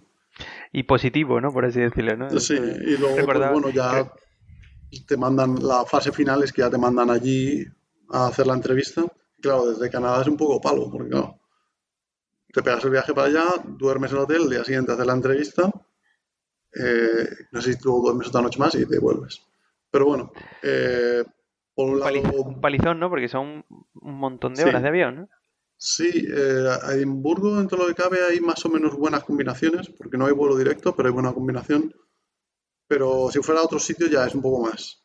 Pero bueno, sí, el día de viaje lo pierdes y llegas un poco con el horario cambiado. Pero bueno, Ujú. para mí era genial porque tengo amigos allí que conocía ya de Mercury y tal. Y bueno, pues ir y saludar y tomar una cerveza con ellos, ver la super oficina que tienen los de Rockstar, pues eso ya merecía la pena. Pero bueno, luego aparte, pues conseguir el puesto, así que genial. Y bueno, empiezas a trabajar también en uno, podríamos decir, de los proyectos más míticos, ¿no? Que ha habido en los últimos años, que el Red Dead Redemption 2, ¿no? Sí, a mí me llama muchísimo más que el GTA, no sé, por el tipo de juego, por la ambientación, lo que sea. Entonces sí que vi que eso era una oportunidad que no podía dejar pasar. Y Y antes contabas que Ubi hace juegos muy similares. Quizás aquí estamos hablando también de un sandbox, estamos hablando, igual tiene una temática, ¿no? Del oeste, pero también es un tipo de juego que podríamos meterlo en ese mismo bloque, ¿o no? ¿Tú no lo meterías en ese mismo bloque? mm, sí, pero bueno, la forma de hacerlo es muy distinta también. O sea, yo lo que me refiero en realidad cuando digo que Ubisoft hace lo mismo, no es tanto lo mismo por el que el proyecto sea lo mismo, que un poco también, sino que el tipo de trabajo, la forma de trabajar es muy similar siempre. En Rockstar se trabaja de otra forma, con cosas mejores y cosas peores, pero de otra forma. Comparánoslo un poco, ¿no? Es decir, ¿cuáles fueron las principales diferencias, ¿no? De que tú habías estado trabajando en Ubisoft y de repente llegas a Rockstar y dices tú, ah, mira, pues aquí las tools que antes teníamos de tal no eran tan buenas y aquí son mucho mejores, o esta parte, sin embargo, es mucho peor de lo que yo tenía en Ubi. Sí, bueno, a nivel de tools siempre piensas que todas estas empresas van a tener un nivel espectacular. No siempre es así, no todo es así. Entonces, bueno, yo creo que Ubisoft está bastante mejor montado a nivel de todo porque tiene gente para todo. Entonces, puede que haya algunas cosas que tengan carencias, pero es porque a lo mejor no les ha dado por ponerse a eso aún o porque está planificado, pero en general las tools funcionan bien a Ujú. todos los niveles. En Rockstar tienen otras prioridades. En Rockstar la prioridad es el juego, que tiene sus cosas buenas, porque al final el juego sale muy pulido, pero tienen departamento de tools, pero todo orientado a que el juego salga bien. Vale, y esto que contabas antes de, es que en Ubi se vive muy bien. ¿Qué tal en Rockstar? En Rockstar, a ver. Pues, a ver, yo no me puedo quejar, ¿vale? Porque yo viví bien. Entonces, todo depende del departamento en el que caigas, depende de tu lead, depende de muchas cosas. Tanto mi lead como el lead de mi lead eh, lo gestionaron muy bien y yo no, o sea, yo tuve que hacer nada, o sea, una cantidad ridícula de horas extra. Ujú. pero sí que me las pidieron. Entonces yo llegué ahí y llegué ya para cerrar. Claro, yo cuando llegué dije, ¿cómo voy a ir al Red Dead si esto sale ya? Que no salía ya. Huele Pero mal, bueno, ¿no? Es claro, sospechoso. le quedaban, en teoría, cuando llegué le quedaban 6 meses. Eso, digo, bueno, pues nada, llegó al último empujón, que fue el último empujón, pero de 1 año y 3 meses. Pero bueno, entonces al mes de estar ahí o menos, que ya me empezaron a pedir, oye, bueno, estamos diciendo que todo el mundo que haga, pues eso, 10 horas semanales, que son, pues eso, tus 2 horitas diarias, o en el fin de, un poco como quieras. Extra, ¿no? Y, Estamos hablando de extra, ¿verdad? claro, Sí, extras. claro. Digo, Claro. 10 horas semanales está de No, puta no, madre. 10 horas extra y en plan hasta nuevo aviso. ¿Vale? O sea, no en esta semana que hay cierre, sino, no, bueno, esto es lo que hay. Entonces yo le dije a mi líder que, bueno, yo ahora mismo no tengo trabajo como para estar haciendo horas extra. Eh, Cuando llegue el momento, pues lo hablamos y lo vemos. Yo no tengo ningún problema en hacer trabajo. Yo lo que no voy a hacer es horas por hacer horas.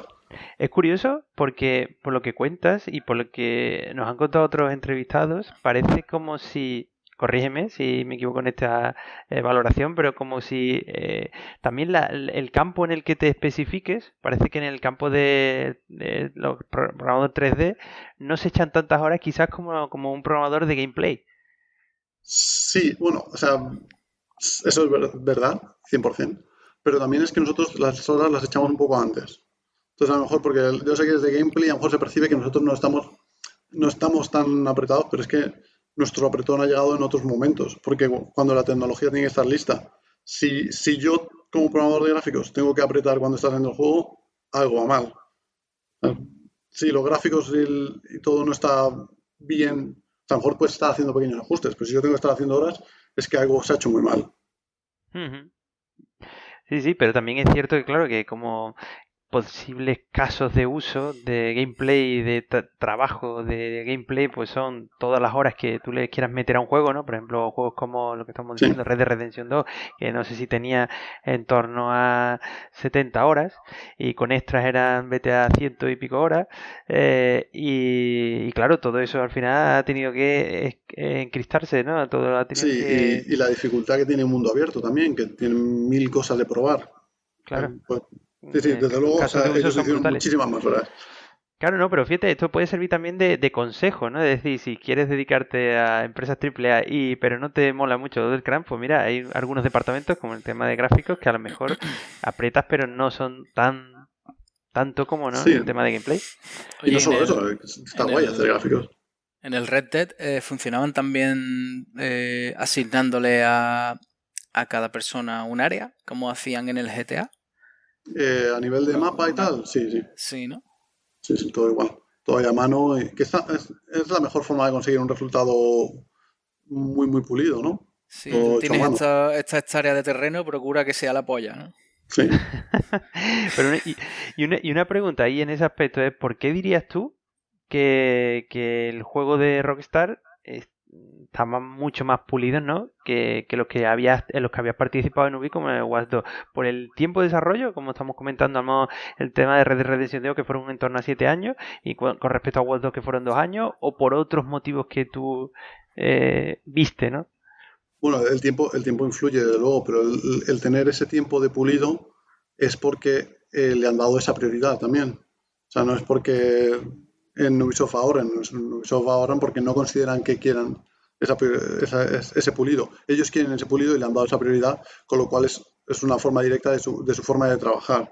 Entonces, esa planificación eh, ya es muy llamativo, ¿no? Decir, oye, pues vamos a tener el tiempo que haga falta para que esto salga bien. Ujú. Hombre, también hay que decir que como GTA V estaba vendiendo lo más grande, Claro, no no había tenían prisa. prisa, ¿no? Es como Valve con su Steam, ¿no? Y todo el mundo, por favor, saca Half-Life 3. Y es como, pero si me va súper bien con lo que estoy Claro. haciendo, ¿para qué voy a sacar otra cosa, ¿no? Entonces, bueno, tenemos todo el Sí, tiempo del mundo y recursos suficientes Ya. para mantener la empresa y a lo mejor Ubi pues, plantea más... Pero bueno, han llegado ahí con esa política. claro, está claro que no todo el mundo puede hacer eso. Si tú de cero intentas hacerlo, no vas a poder hacerlo. Ellos se lo pueden permitir, pero se lo pueden permitir porque, pues eso, efectivamente, porque le han dado ese cuidado. y se nota en la jerarquía que tienen, porque en Ubisoft, digamos que la figura del director de juego está mucho más desconectada del juego. Que es lo que decía a veces, de antes, de que a veces prometen cosas o hablan de cosas porque no saben realmente lo que hay. En Rockstar no, en Rockstar toda la jerarquía de jefes se juegan al juego constantemente.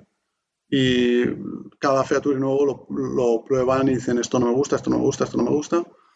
Y todo eso se cambia y se corrige, con lo cual eso para mí es algo muy bueno que tienen, ¿no? Y con respecto a la planificación, ¿cómo dirías que es cada empresa? Es decir, respecto a la planificación es de que haya más o menos cambios de última hora, de que haya más cambios de rumbo durante la producción, cosas de este tipo que pueden hacer que el juego se retrase, que el juego se alargue o que haya que echar horas extras, ¿no? Creo que estamos hablando.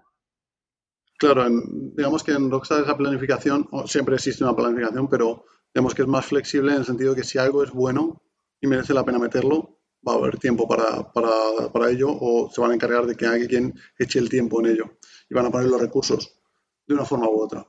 En Ubisoft llega un momento que se corta y eso es una cosa que hacen muy bien. Tienen la figura de Closer, no sé si alguien ha hablado antes. Sí, Cherno nos contó eso, que yo me lo imaginaba como un hombre de negro, de Matrix, ¿sabes? El Closer, en el que decía que ya cuando entraba el Closer, ya ahí no mandaba nada más que el Closer. Eso es, y está muy bien, porque es una persona que está desconectada del juego, con lo cual no le da pena cortar. Y a veces hay que cortar. Entonces, bueno, pues llega esto fuera, y hay closers mejores que otros, desde luego, pero en general a mí me parece que para lo que quieren conseguir está muy bien, porque consigue que al final el juego salga y sin que la gente se muera ahí.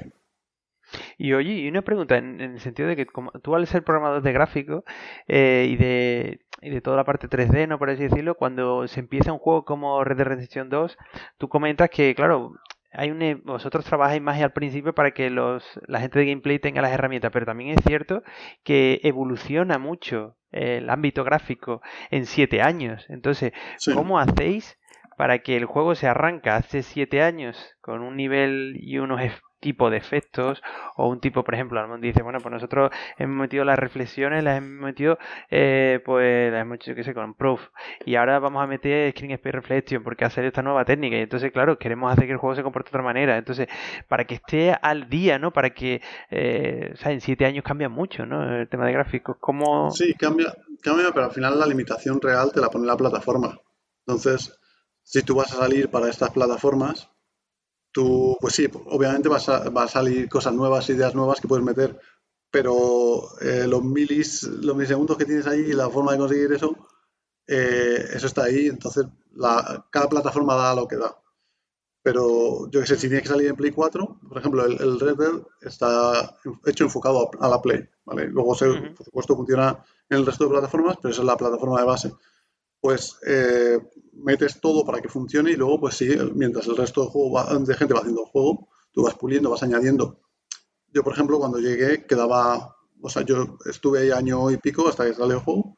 Eh, yo tuve tiempo todavía de hacer un feature completo. Yo me encargaba del viento en el juego, que no es algo que se vea mucho, pero bueno, se ve y está ahí. De hecho, no se ve. Exacto, se ve el efecto. Pero claro, es algo que solo una empresa como Rockstar se puede permitir, ¿no? Su sistema es súper complejo, todo se ve afectado por el mismo viento, la misma dirección, desde las nubes de arriba hasta el viento que el pelo del personaje, toda la ropa, todo va con el mismo sistema, digamos. Y todo eso lo tuve que montar pues bueno, digamos, menos de un año antes de que saliera el juego. O sea, hay margen todavía para meter, pero es pulido fino al final. Ese tipo de tecnología lo dejas los juego al final. Los detalles de excelencia que caracterizan los juegos de Rockstar, que ningún otro juego llega a ese nivel de locura de detalle, ¿no? Claro, pero si al final el juego no sale, o sea, sale con el viento un poco distinto y tal, pues a la gente le da un poco igual. O con el resto pues, ya sé, mi compañero de al lado estuvo bastantes meses con las nubes, que es espectacular cómo quedan en el juego. Pues si las nubes quedan un poquito peor, pues tampoco pasa nada. Pero bueno, ese tipo de cosas. Al final, los últimos meses es perfeccionar y meter las últimas técnicas, pero siempre sabiendo que hay otra cosa que lo suple. Oye, y con el timing, que también es una cosa que mucha gente critica, ¿no? Hoy día, el hecho de que los juegos parece que se planifican para correr a 60 frames, 16 milisegundos, o se planifican para 30, porque así vas a poder meter más cosas. Pues depende del juego, pero muchos a 30, claro. Es que es mucha diferencia. Es que Porque, son 33 milisegundos a 16 milisegundos, claro, es que te caben claro, o sea, no muchísimas es más solo que cosas. sea el doble de tiempo, es que digamos que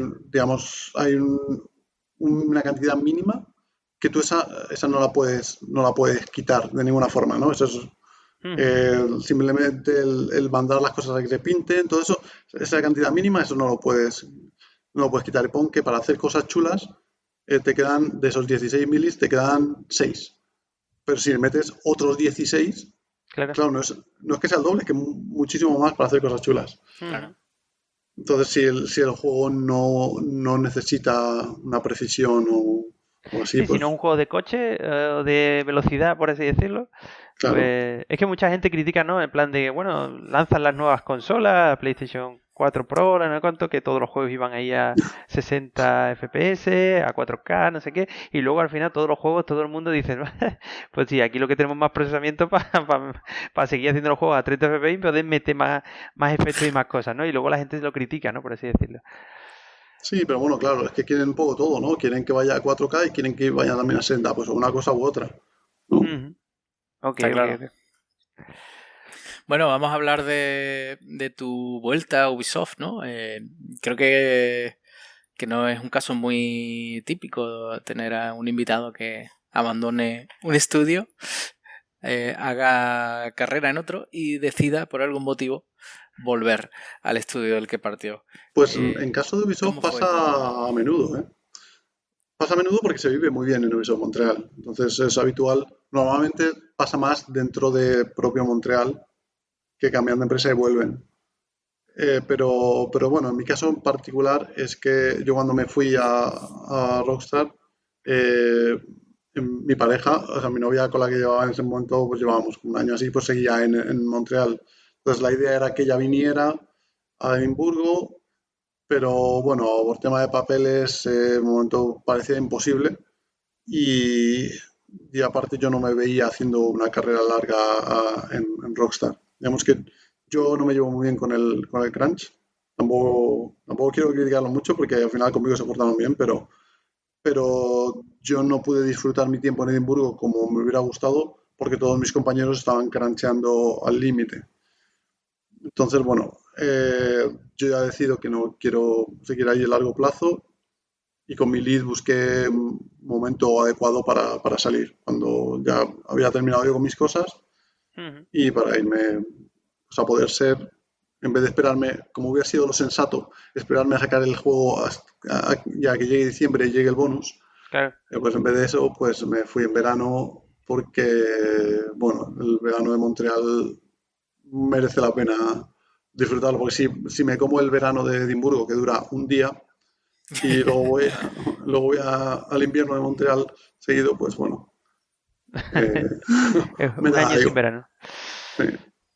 Vale, vale. Pero Oye, bueno, y no fue, o sea, te vuelves a Ubisoft, hablas con los amigos que tenías allí, los contactos y tal, para que vuelvas a entrar, o vuelves a sufrir, por así decirlo, una entrevista y todo este tipo de procesos. bueno, en mi caso es que yo quería ver otras empresas también, quería mirar a ver qué oportunidades tenía, pero yo también iba con la idea de voy allí 1 o 2 años, vivimos juntos 1 o 2 años y eso ya nos abre la puerta a volver a Europa. Entonces, empezar algo nuevo, en una empresa nueva, si tienes plan de irte en 1 o 2 años, tampoco es lo más adecuado.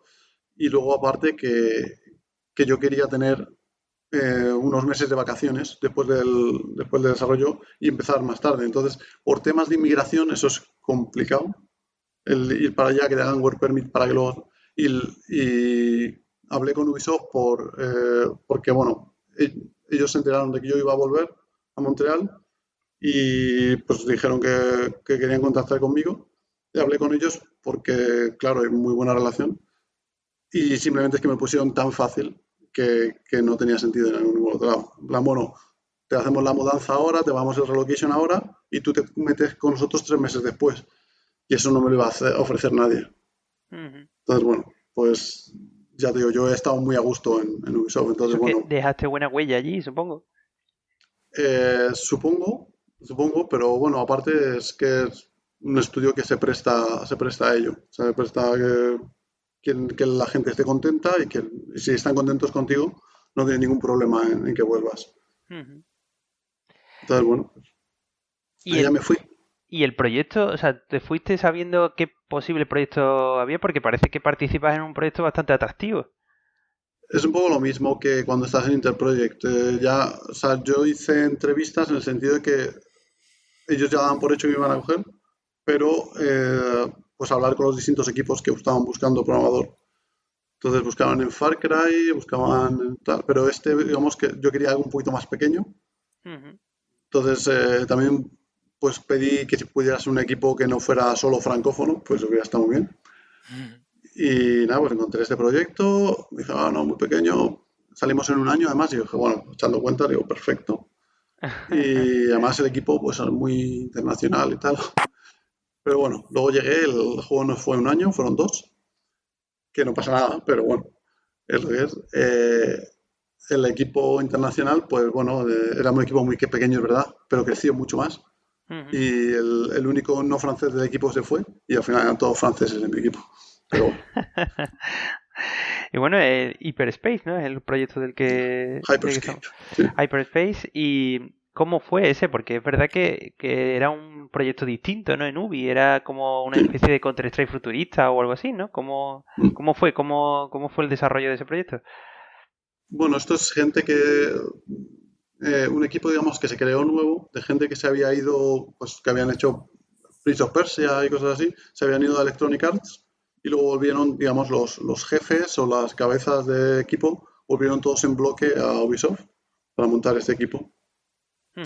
Y bueno, pues en general bien, lo que pasa es que yo cuando llego ahí me sorprendió el poco realismo que tenían. Primero, el tipo de producto que creo que es bastante obvio, que llega tarde al mercado. O sea, no sé, no soy un genio tampoco de este tipo de cosas, pero creo que a la pelea a la que va es un poco tarde o difícil de competir ahí. Ujú. Pero bueno, ellos tenían su estrategia, que la idea es estar ahí y que a largo plazo eso puede llegar a dar frutos, ¿no? Ujú. Y que igual los dan, no lo sé. Pero sobre todo es que tenía la idea, bueno, equipo pequeño, cogemos la tecnología del Rainbow Six, cogemos los assets del Assassin's Creed Unity, lo mezclamos aquí un poco y en un año sacamos el juego. Yo Ujú. cuando llegué vi lo que había y dije, bueno, es imposible. Como, o sea, nadie se ha parado a O sea, mirarlo los realmente. edificios, todos son assets de Assassin's Creed Unity. Pues empezó siendo eso, sí. De Qué hecho, tiene curioso. muchísimas reminiscencias y ves todos los tejados y todo eso es. Ujú, es verdad, verdad. No me había fijado, pero Unity era en París, ¿no? Si no recuerdo mal. Sí, Ujú, son las típicas casitas de París. ujú. Entonces, Ok. bueno, ¿Y la tecnología era la misma en la que tú ya habías trabajado o era un engine distinto? era distinto. Yo había hecho el Watch Dogs, que es basado en Dunia, digamos, Ujú, y este es basado en Anvil, ¿no? En Scimitar. ujú. Entonces, esta es digamos, la tecnología que teníamos nosotros era la del Rainbow Six, ¿Y, que er- obviamente funciona muy distinto. y era mejor o peor? Bueno, tiene cosas buenas y cosas malas, pero digamos que Ubisoft ha decidido darle más importancia a Anvil con respecto a Dunia y eso es por una razón. Yo creo que hay más tools y una base de código un poco más estable Ujú. en Anvil. Pero bueno, aún así había mucho reto, porque claro, pasar de un Rainbow Six, que es un entorno cerrado, a una ciudad de 1 kilómetro cuadrado con 100 jugadores a la vez, etcétera, pues es distinto. Hay mucha tecnología que todavía hay que hacer ahí. Ujú. ¿Y en este proyecto llegaste o sea, aguantaste hasta el lanzamiento?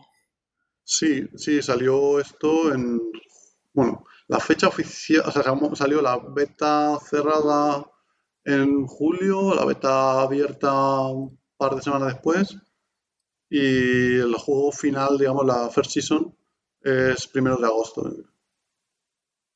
Creo que esa es la fecha más o menos. Que es justo cuando yo me vine. Y eso, tu segunda salida de Ubisoft estuvo relacionada con el título en sí, o sea, con el resultado que tuvo. No, bueno, no, porque al final yo sabía lo que había y bastante bien ha quedado para los recursos que había y la planificación que había. Tampoco es mi tipo de juego, o sea, yo tampoco puedo evaluar cómo es. Pero bueno, luego he estado viendo gameplays de gente jugando y no sé, cómo es así rápido y de tiros, parece que la gente se divierte, o sea que me alegro. No, en mi caso ya tenía en la cabeza volver. Ya habíamos cumplido plazos y ya tenía un poco la mira puesta en volver. Mis amigos ahí ya lo sabían y es una cosa. Entonces ya ahí así que empecé a la vuelta de Navidades, porque siempre es el momento duro, ¿no? Cuando vives fuera, es la vuelta de vacaciones de verano, la vuelta de vacaciones de Navidad, es cuando, si las cosas no van perfecto, normalmente, pues si todo va muy bien en Montreal, pues vienes encantado y con ganas, pero si ya estás un poco quemado del trabajo y tal, después de volver a ver a tus amigos en España, a tu familia, irte a muchos kilómetros de ahí, dices, bueno, ¿hasta cuándo? Y ahí es cuando empecé a echar otra vez. Sí, pues justo a la vuelta de Navidades. Al principio eché porque Fran Isa, que lo tuvisteis hace nada aquí, me decía, vente para acá, vente conmigo y tal. Probé a echarlo allá, pero ya me dijeron que a nivel de papeleo era muy complicado. De Initiative, ¿no? Estuvo De Initiative, sí. Uh-huh. Sí, a nivel de papeles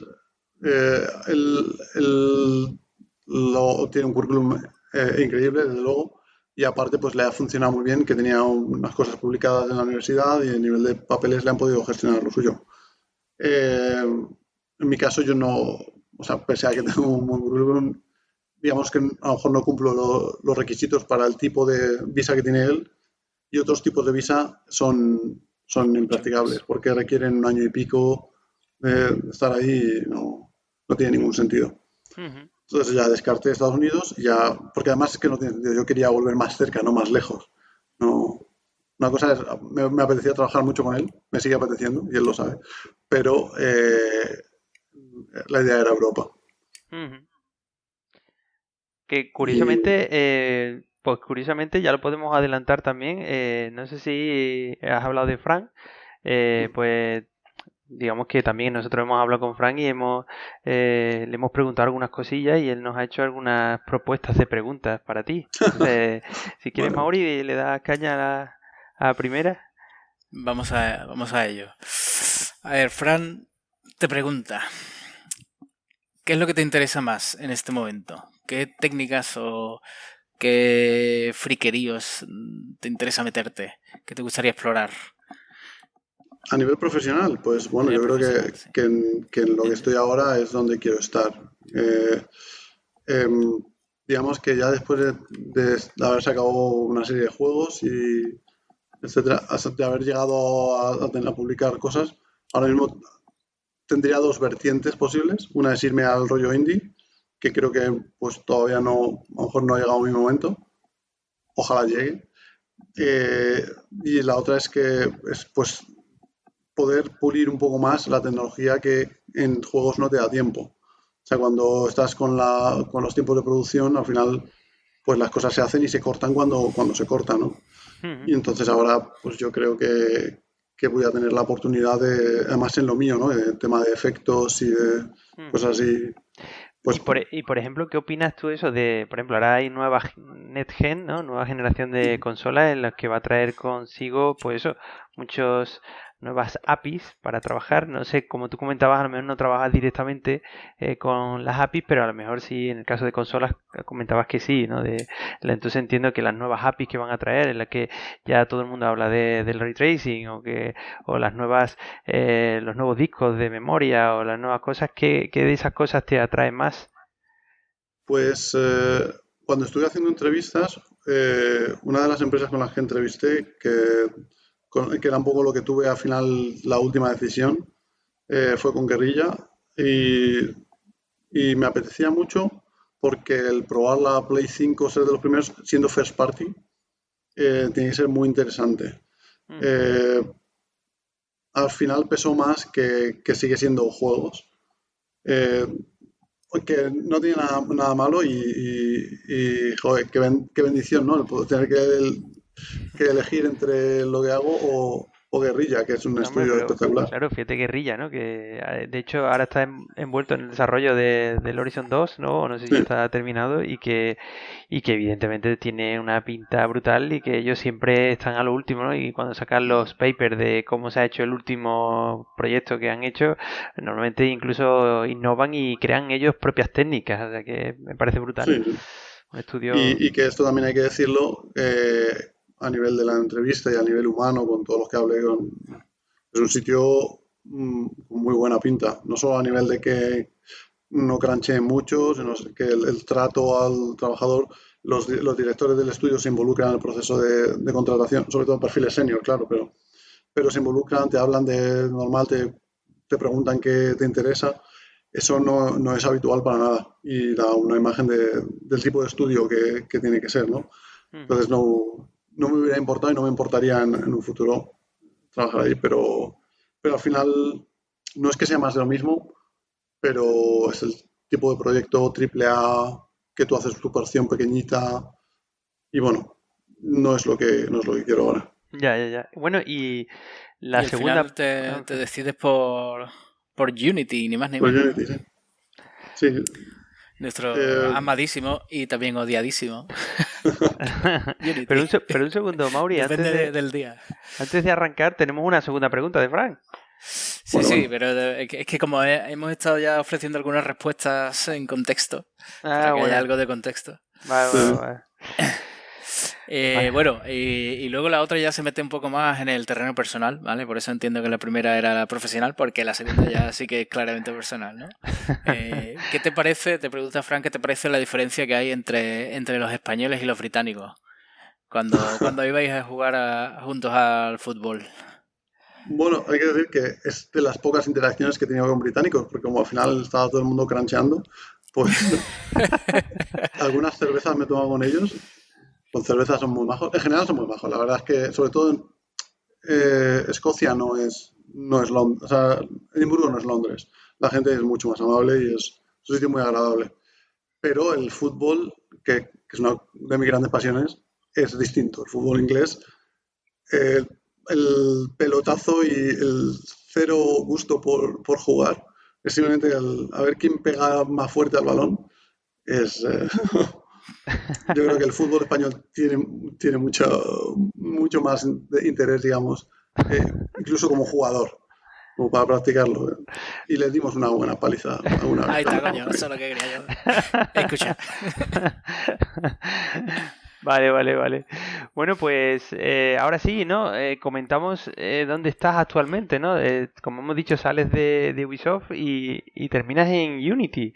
Digamos que es el primer entrevistado que tenemos que ha estado por allí, que está actualmente en Copenhague con el equipo de Unity y creo que, bueno, a mucha gente le puede interesar, ¿no? Cómo es por dentro una empresa como Unity, ¿no? Cuéntanos un poco, tú que llevas poquito, pero seguro que nos puedes contar muchas anécdota de cómo fue tu primer día allí. Claro, o sea, por dentro te puedo contar por dentro de la web, porque claro, el estudio está cerrado. Claro, es verdad que ahora con el COVID no has podido todavía acceder ni siquiera en la entrevista, ¿no? Nada fue presencial. Bueno, es que además las entrevistas fueron muy rápidas con Unity, porque yo tenía, digamos, ya iba a recibir la oferta de Guerrilla y ellos me contactaron un poco last minute y como, bueno, había uno de mis ex compañeros de Watch Dogs trabaja en París, que es mi equipo. O sea, yo trabajo para el equipo de París, aunque estoy en Copenhague. Es un poco raro. Porque me ofrecieron un puesto en París y no. O sea, después de estar 5 años en Quebec, rodeado de franceses, sin hablar francés, no me meto yo en París. Con todo lo respeto del mundo, es un idioma precioso, pero... Pero algo aprendiste de francés, ¿no? Quebecois. Sí, o sea, bastante más de lo que creo, pero no hablarlo realmente. Entonces, bueno, en Francia es como en España, que la gente no habla inglés. No, es una de nuestras asignaturas pendientes. Yo no sé cómo se gestionarán los extranjeros que van a Ubisoft, por ejemplo, Ubisoft Barcelona o otros estudios que tienen más internacionales en Barcelona. Bueno, afortunadamente Porque en nuestro sector el ratio de gente que habla inglés es mucho más alto que... Pero claro, cuando sí, vayas a comprar el pan lo vas a tener chungo. hombre, por supuesto, claro. O sea, yo me refiero a que cómo se gestionan a la hora de vivir, porque en Ubisoft es lo mismo, todo el mundo habla inglés. En Unity estoy seguro que todo el mundo allí también. Pero en su comunicación un poco no profesional van a pasar rápido al otro idioma, igual que en España seguro que los más educados hablan en inglés, los menos pues no. Es que hay muchas Pero bueno, yo me expresiones. refiero más a eso, al que tú tienes que vivir. Ujú. Bueno, y cuéntanos la experiencia que tienes en Unity, bueno, ¿en qué departamento entras? ¿En qué equipo? ¿Qué haces concretamente allí? Pues yo trabajo en el equipo de VFX Graph, es digamos un anexo digamos de Unity, aunque Ujú. va a formar parte del core dentro de poco, pero que es una forma, digamos, es el editor de efectos que viene a reemplazar a los sistemas de partículas que tienen ahora, que ya es mucho más avanzado, ya pues usa más compute shaders y todo tipo de técnicas para hacer partículas en GPU y en vez de mover Bueno, cientos de partículas, ya y, miles y miles. ¿y qué hacéis en las plataformas que soporta Unity que no hay soporta Compute, como WebGL? Hombre, claro, obviamente en móvil no va a funcionar.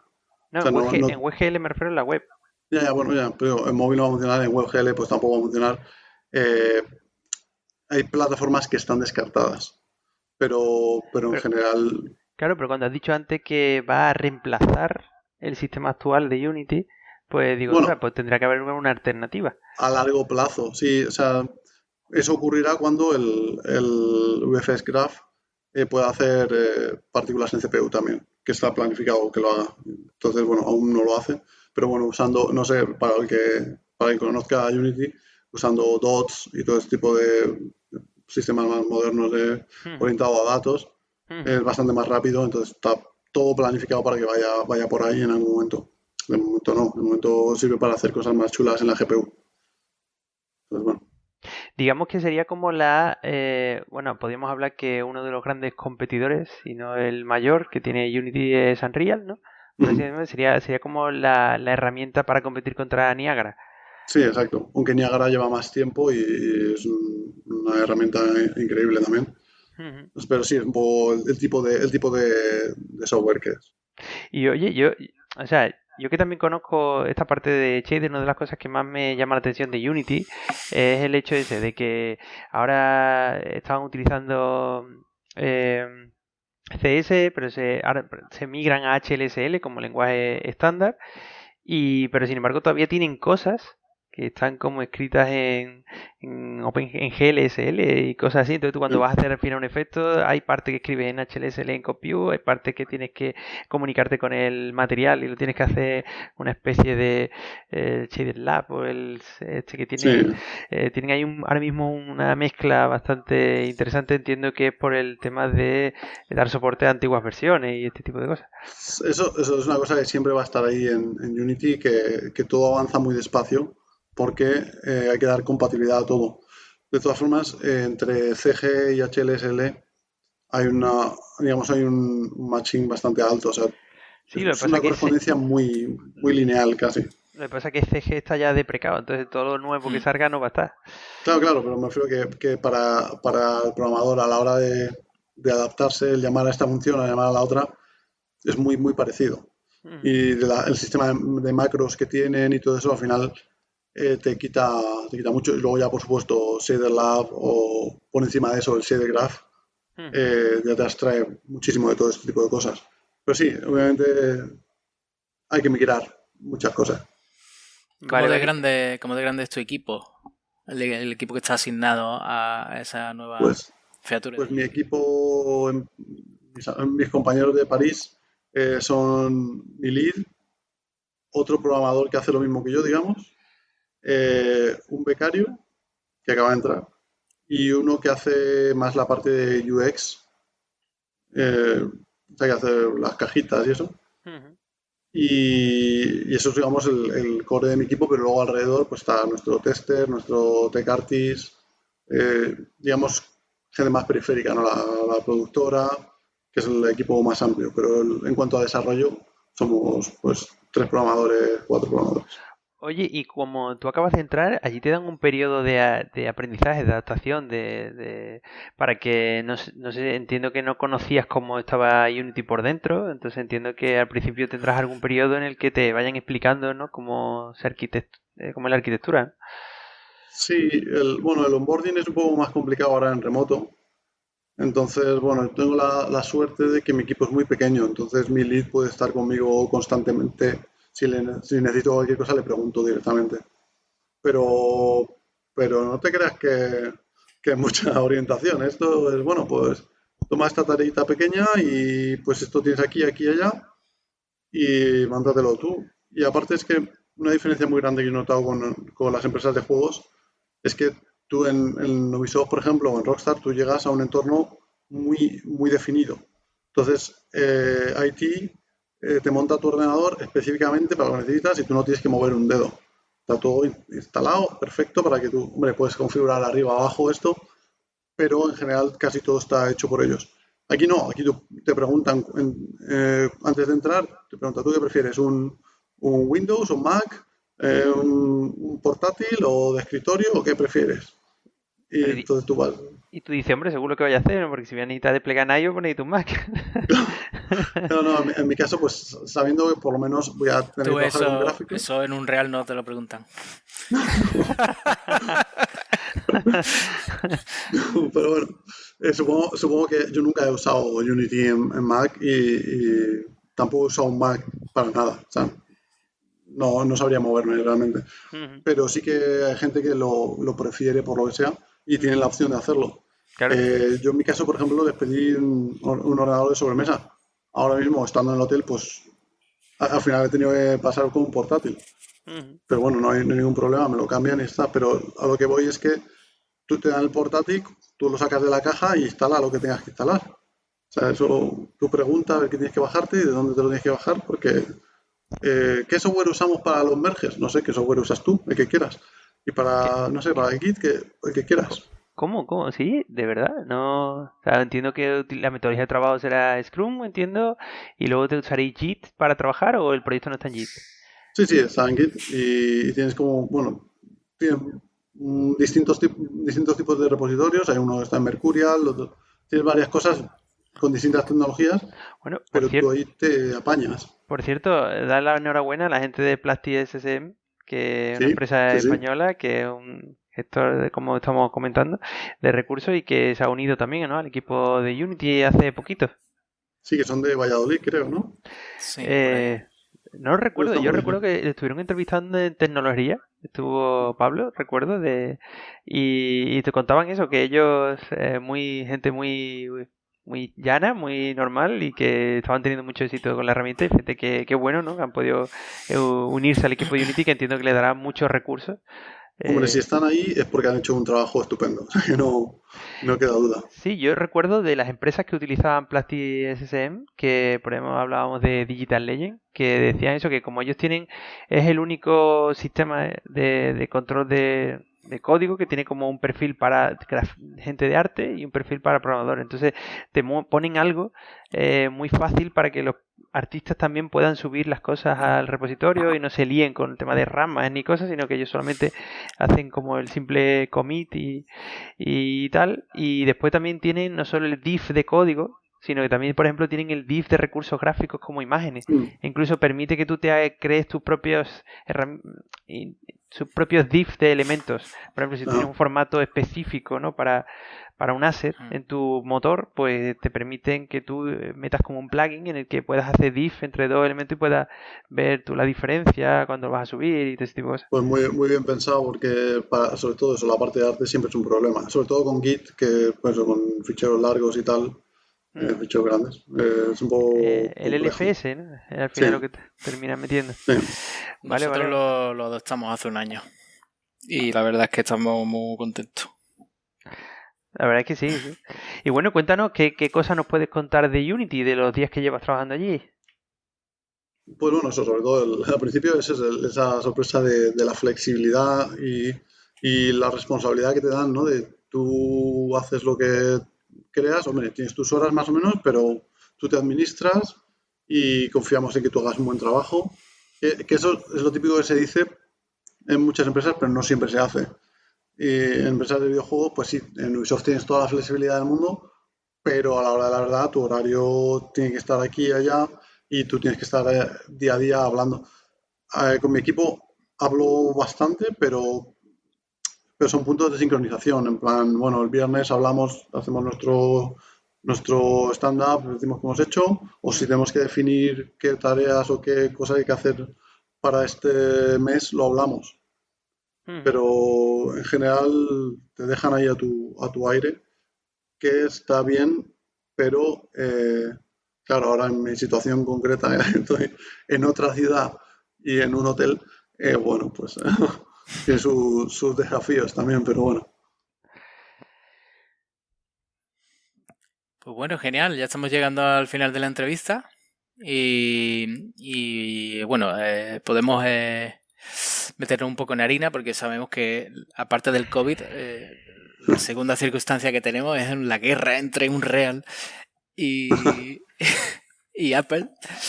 Y nos gustaría que te pronunciaras al respecto. ¿Qué te parece lo que está pasando? ¿Qué te parece? Bueno, lo bueno es que como a mí no me toca directamente, ¿no? Si fuera un Unity, ahí ya tengo que ir con más cuidado.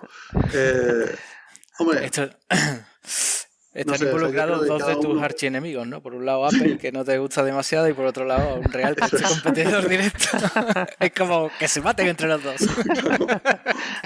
No, a ver, a uno le puede gustar más o menos Apple o sus políticas o que cobre lo que cobran y a lo mejor puede ser injusto, pero hay formas y formas de hacer las cosas, ¿no? Ellos han ido por la confrontación directa y lo han hecho porque pueden, porque saben que ese mercado para ellos no es tan grande, aunque luego en Android a lo mejor sí, pero han ido sabiendo que bueno, tienen más que ganar que perder. Si después de esto, pues yo qué sé, nos beneficia a todos los demás y todas las apps y todos los demás se llevan menos comisión, pues oye, eso que nos llevamos. Pero que nadie se piense que esto lo hacen por ser los vengadores de nadie ni por el interés de los demás. Cuando dices que no tienen nada que perder, hay muchos rumores, ¿no? Evidentemente, que plantean que no solo Epic en esta guerra pueda perder los juegos publicados, sino que también pueda perder el soporte, ¿no? De su engine a esta plataforma, que ahí a lo mejor sí tendría un poco más que perder, ya no solo Epic, sino también todos los desarrolladores de este motor, que les parecería a lo mejor menos atractivo si quieren portar sus juegos concretamente a esta plataforma. Claro, sobre todo los desarrolladores que ya tengan algo a medias, ¿no?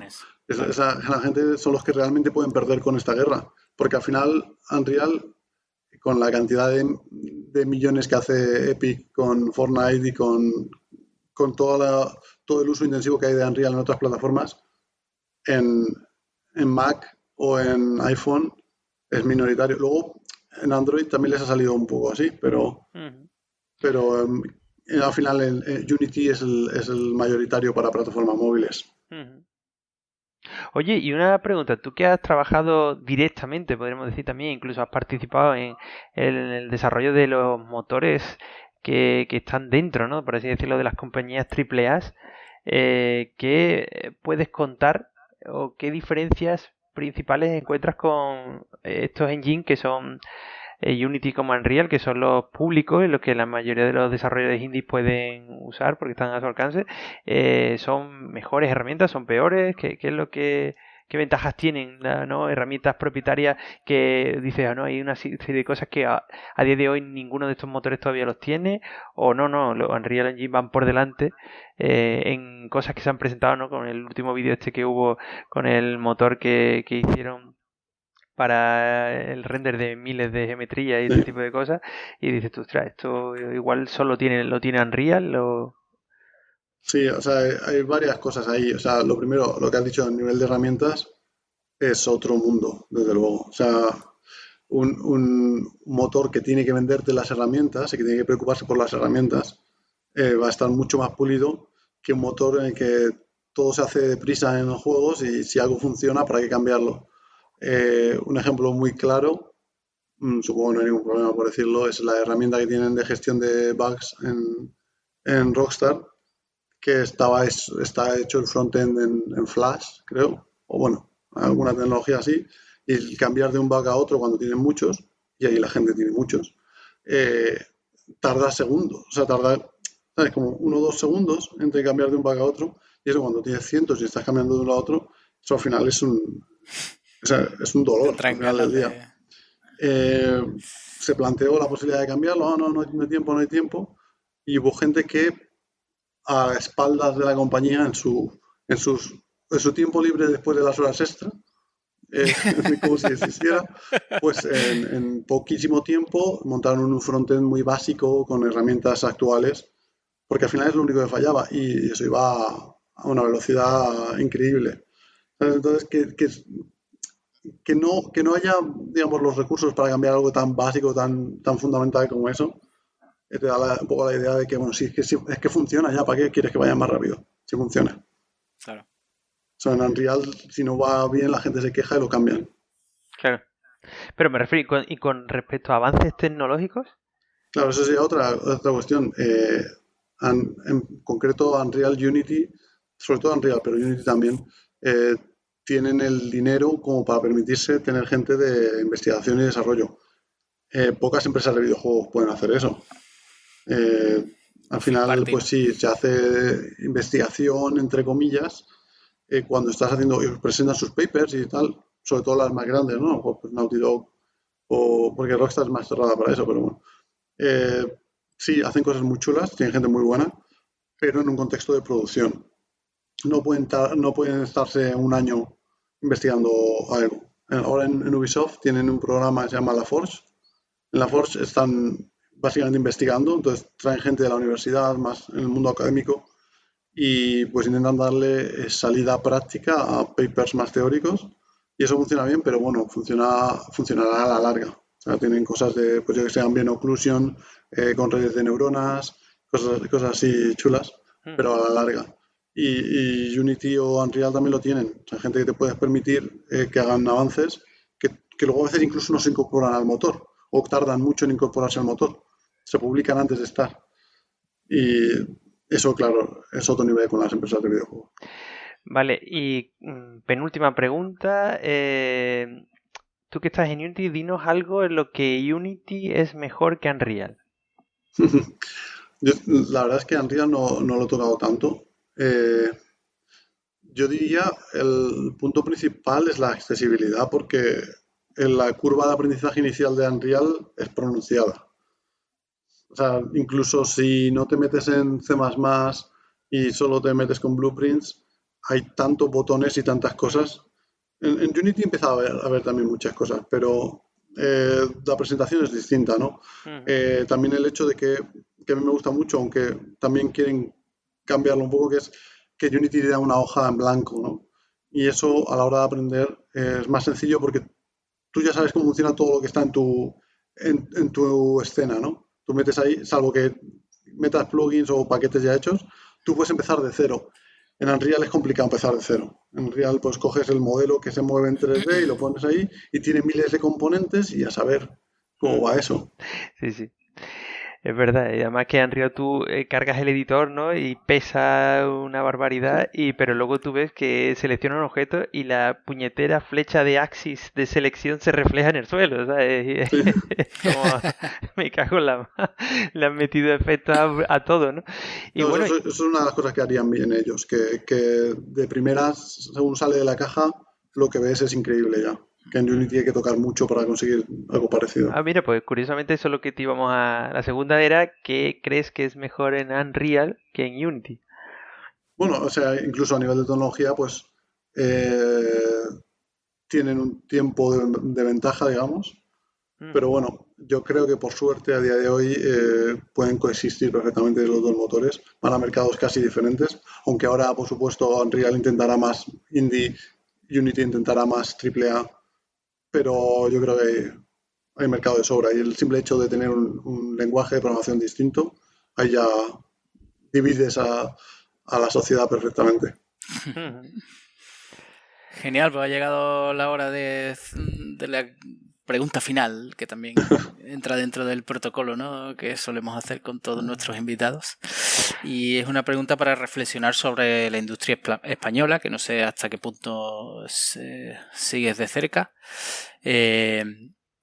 Nosotros en España pues no tenemos obviamente tantos estudios como en otros países europeos, pero empieza a haber cosas interesantes. Entonces nos gustaría preguntarte qué opinión te merece la industria española, hacia dónde crees que deberíamos de caminar todos para que la cosa vaya mejorando. Pues sí la sigo de cerca porque al final tengo todavía muchos amigos ahí. Por un lado, lo primero yo creo es que hay que ser optimista, que las cosas están mejorando bastante, todo lleva tiempo, pero yo creo que va mejor y que están viniendo empresas de fuera y están creándose también estudios pequeños desde dentro, o sea que tenemos un ecosistema mucho más rico que hace a lo mejor 10 años. Y luego la otra parte sería que es la parte en la que yo creo que todavía fallamos, no por nosotros, sino porque no se puede, que es intentar retener el talento, que se nos va mucha gente fuera. O sea, en mi caso en concreto, pues yo no me arrepiento, me alegro de haber ido fuera, haber aprendido lo que he aprendido, pero hay gente que está más a disgusto y no encuentran su hueco para volver. Y incluso, no sé, hay gente que no se habría ido, yo a lo mejor no me habría ido si hubiera tenido muchas más posibilidades dentro. Entonces, a ver cómo podemos hacer para retener ese talento o para que vuelvan algunos, que a veces es una cuestión simplemente económica, que bueno, si llegan empresas más grandes o las empresas que hay empiezan a ser más rentables y a poder pagar unos sueldos más altos, pues se puede volver a atraer ese talento. Vale, bueno, pues en principio casi 2 horas de programa. Se nos ha vuelto a ir de las manos. Se nos ha vuelto a ir de las manos, pero bueno, Gabriel, espero que hayas estado a gusto. Sí, por supuesto. Vale, entre amigos. Para nosotros ha sido muy interesante, yo te digo, y creo que para los oyentes, ¿no?, el oír gente que está ahí, ¿no?, que está en empresas AAA y ver cómo son un poco por dentro, les ayuda un poco también a ver qué es lo que quieren, si realmente quieren eso, si quieren otra cosa, o cómo realmente o hacia dónde se pueden orientar para acertar mejor el tiro, ¿no?, por así decirlo. Y nada más, nosotros nos despedimos aquí, como saben los oyentes, nos pueden escribir cualquier duda o pregunta que tengan a hola@tecnologia.com. Nos pueden encontrar en la web como www.tecnologia.com, en Facebook como La Tecnología y en Twitter como @tecnología. Y lo más importante, podéis escucharnos en iBooks, en iTunes y en YouTube. Y nada más, dejamos el programa aquí en todo lo harto, ¿no? Y a por el siguiente. Nada, muchísimas gracias. Gracias a ti, Gabriel. Esperaré a los próximos programas a ver qué nos traéis. Venga, un saludo. Un saludo, hasta luego.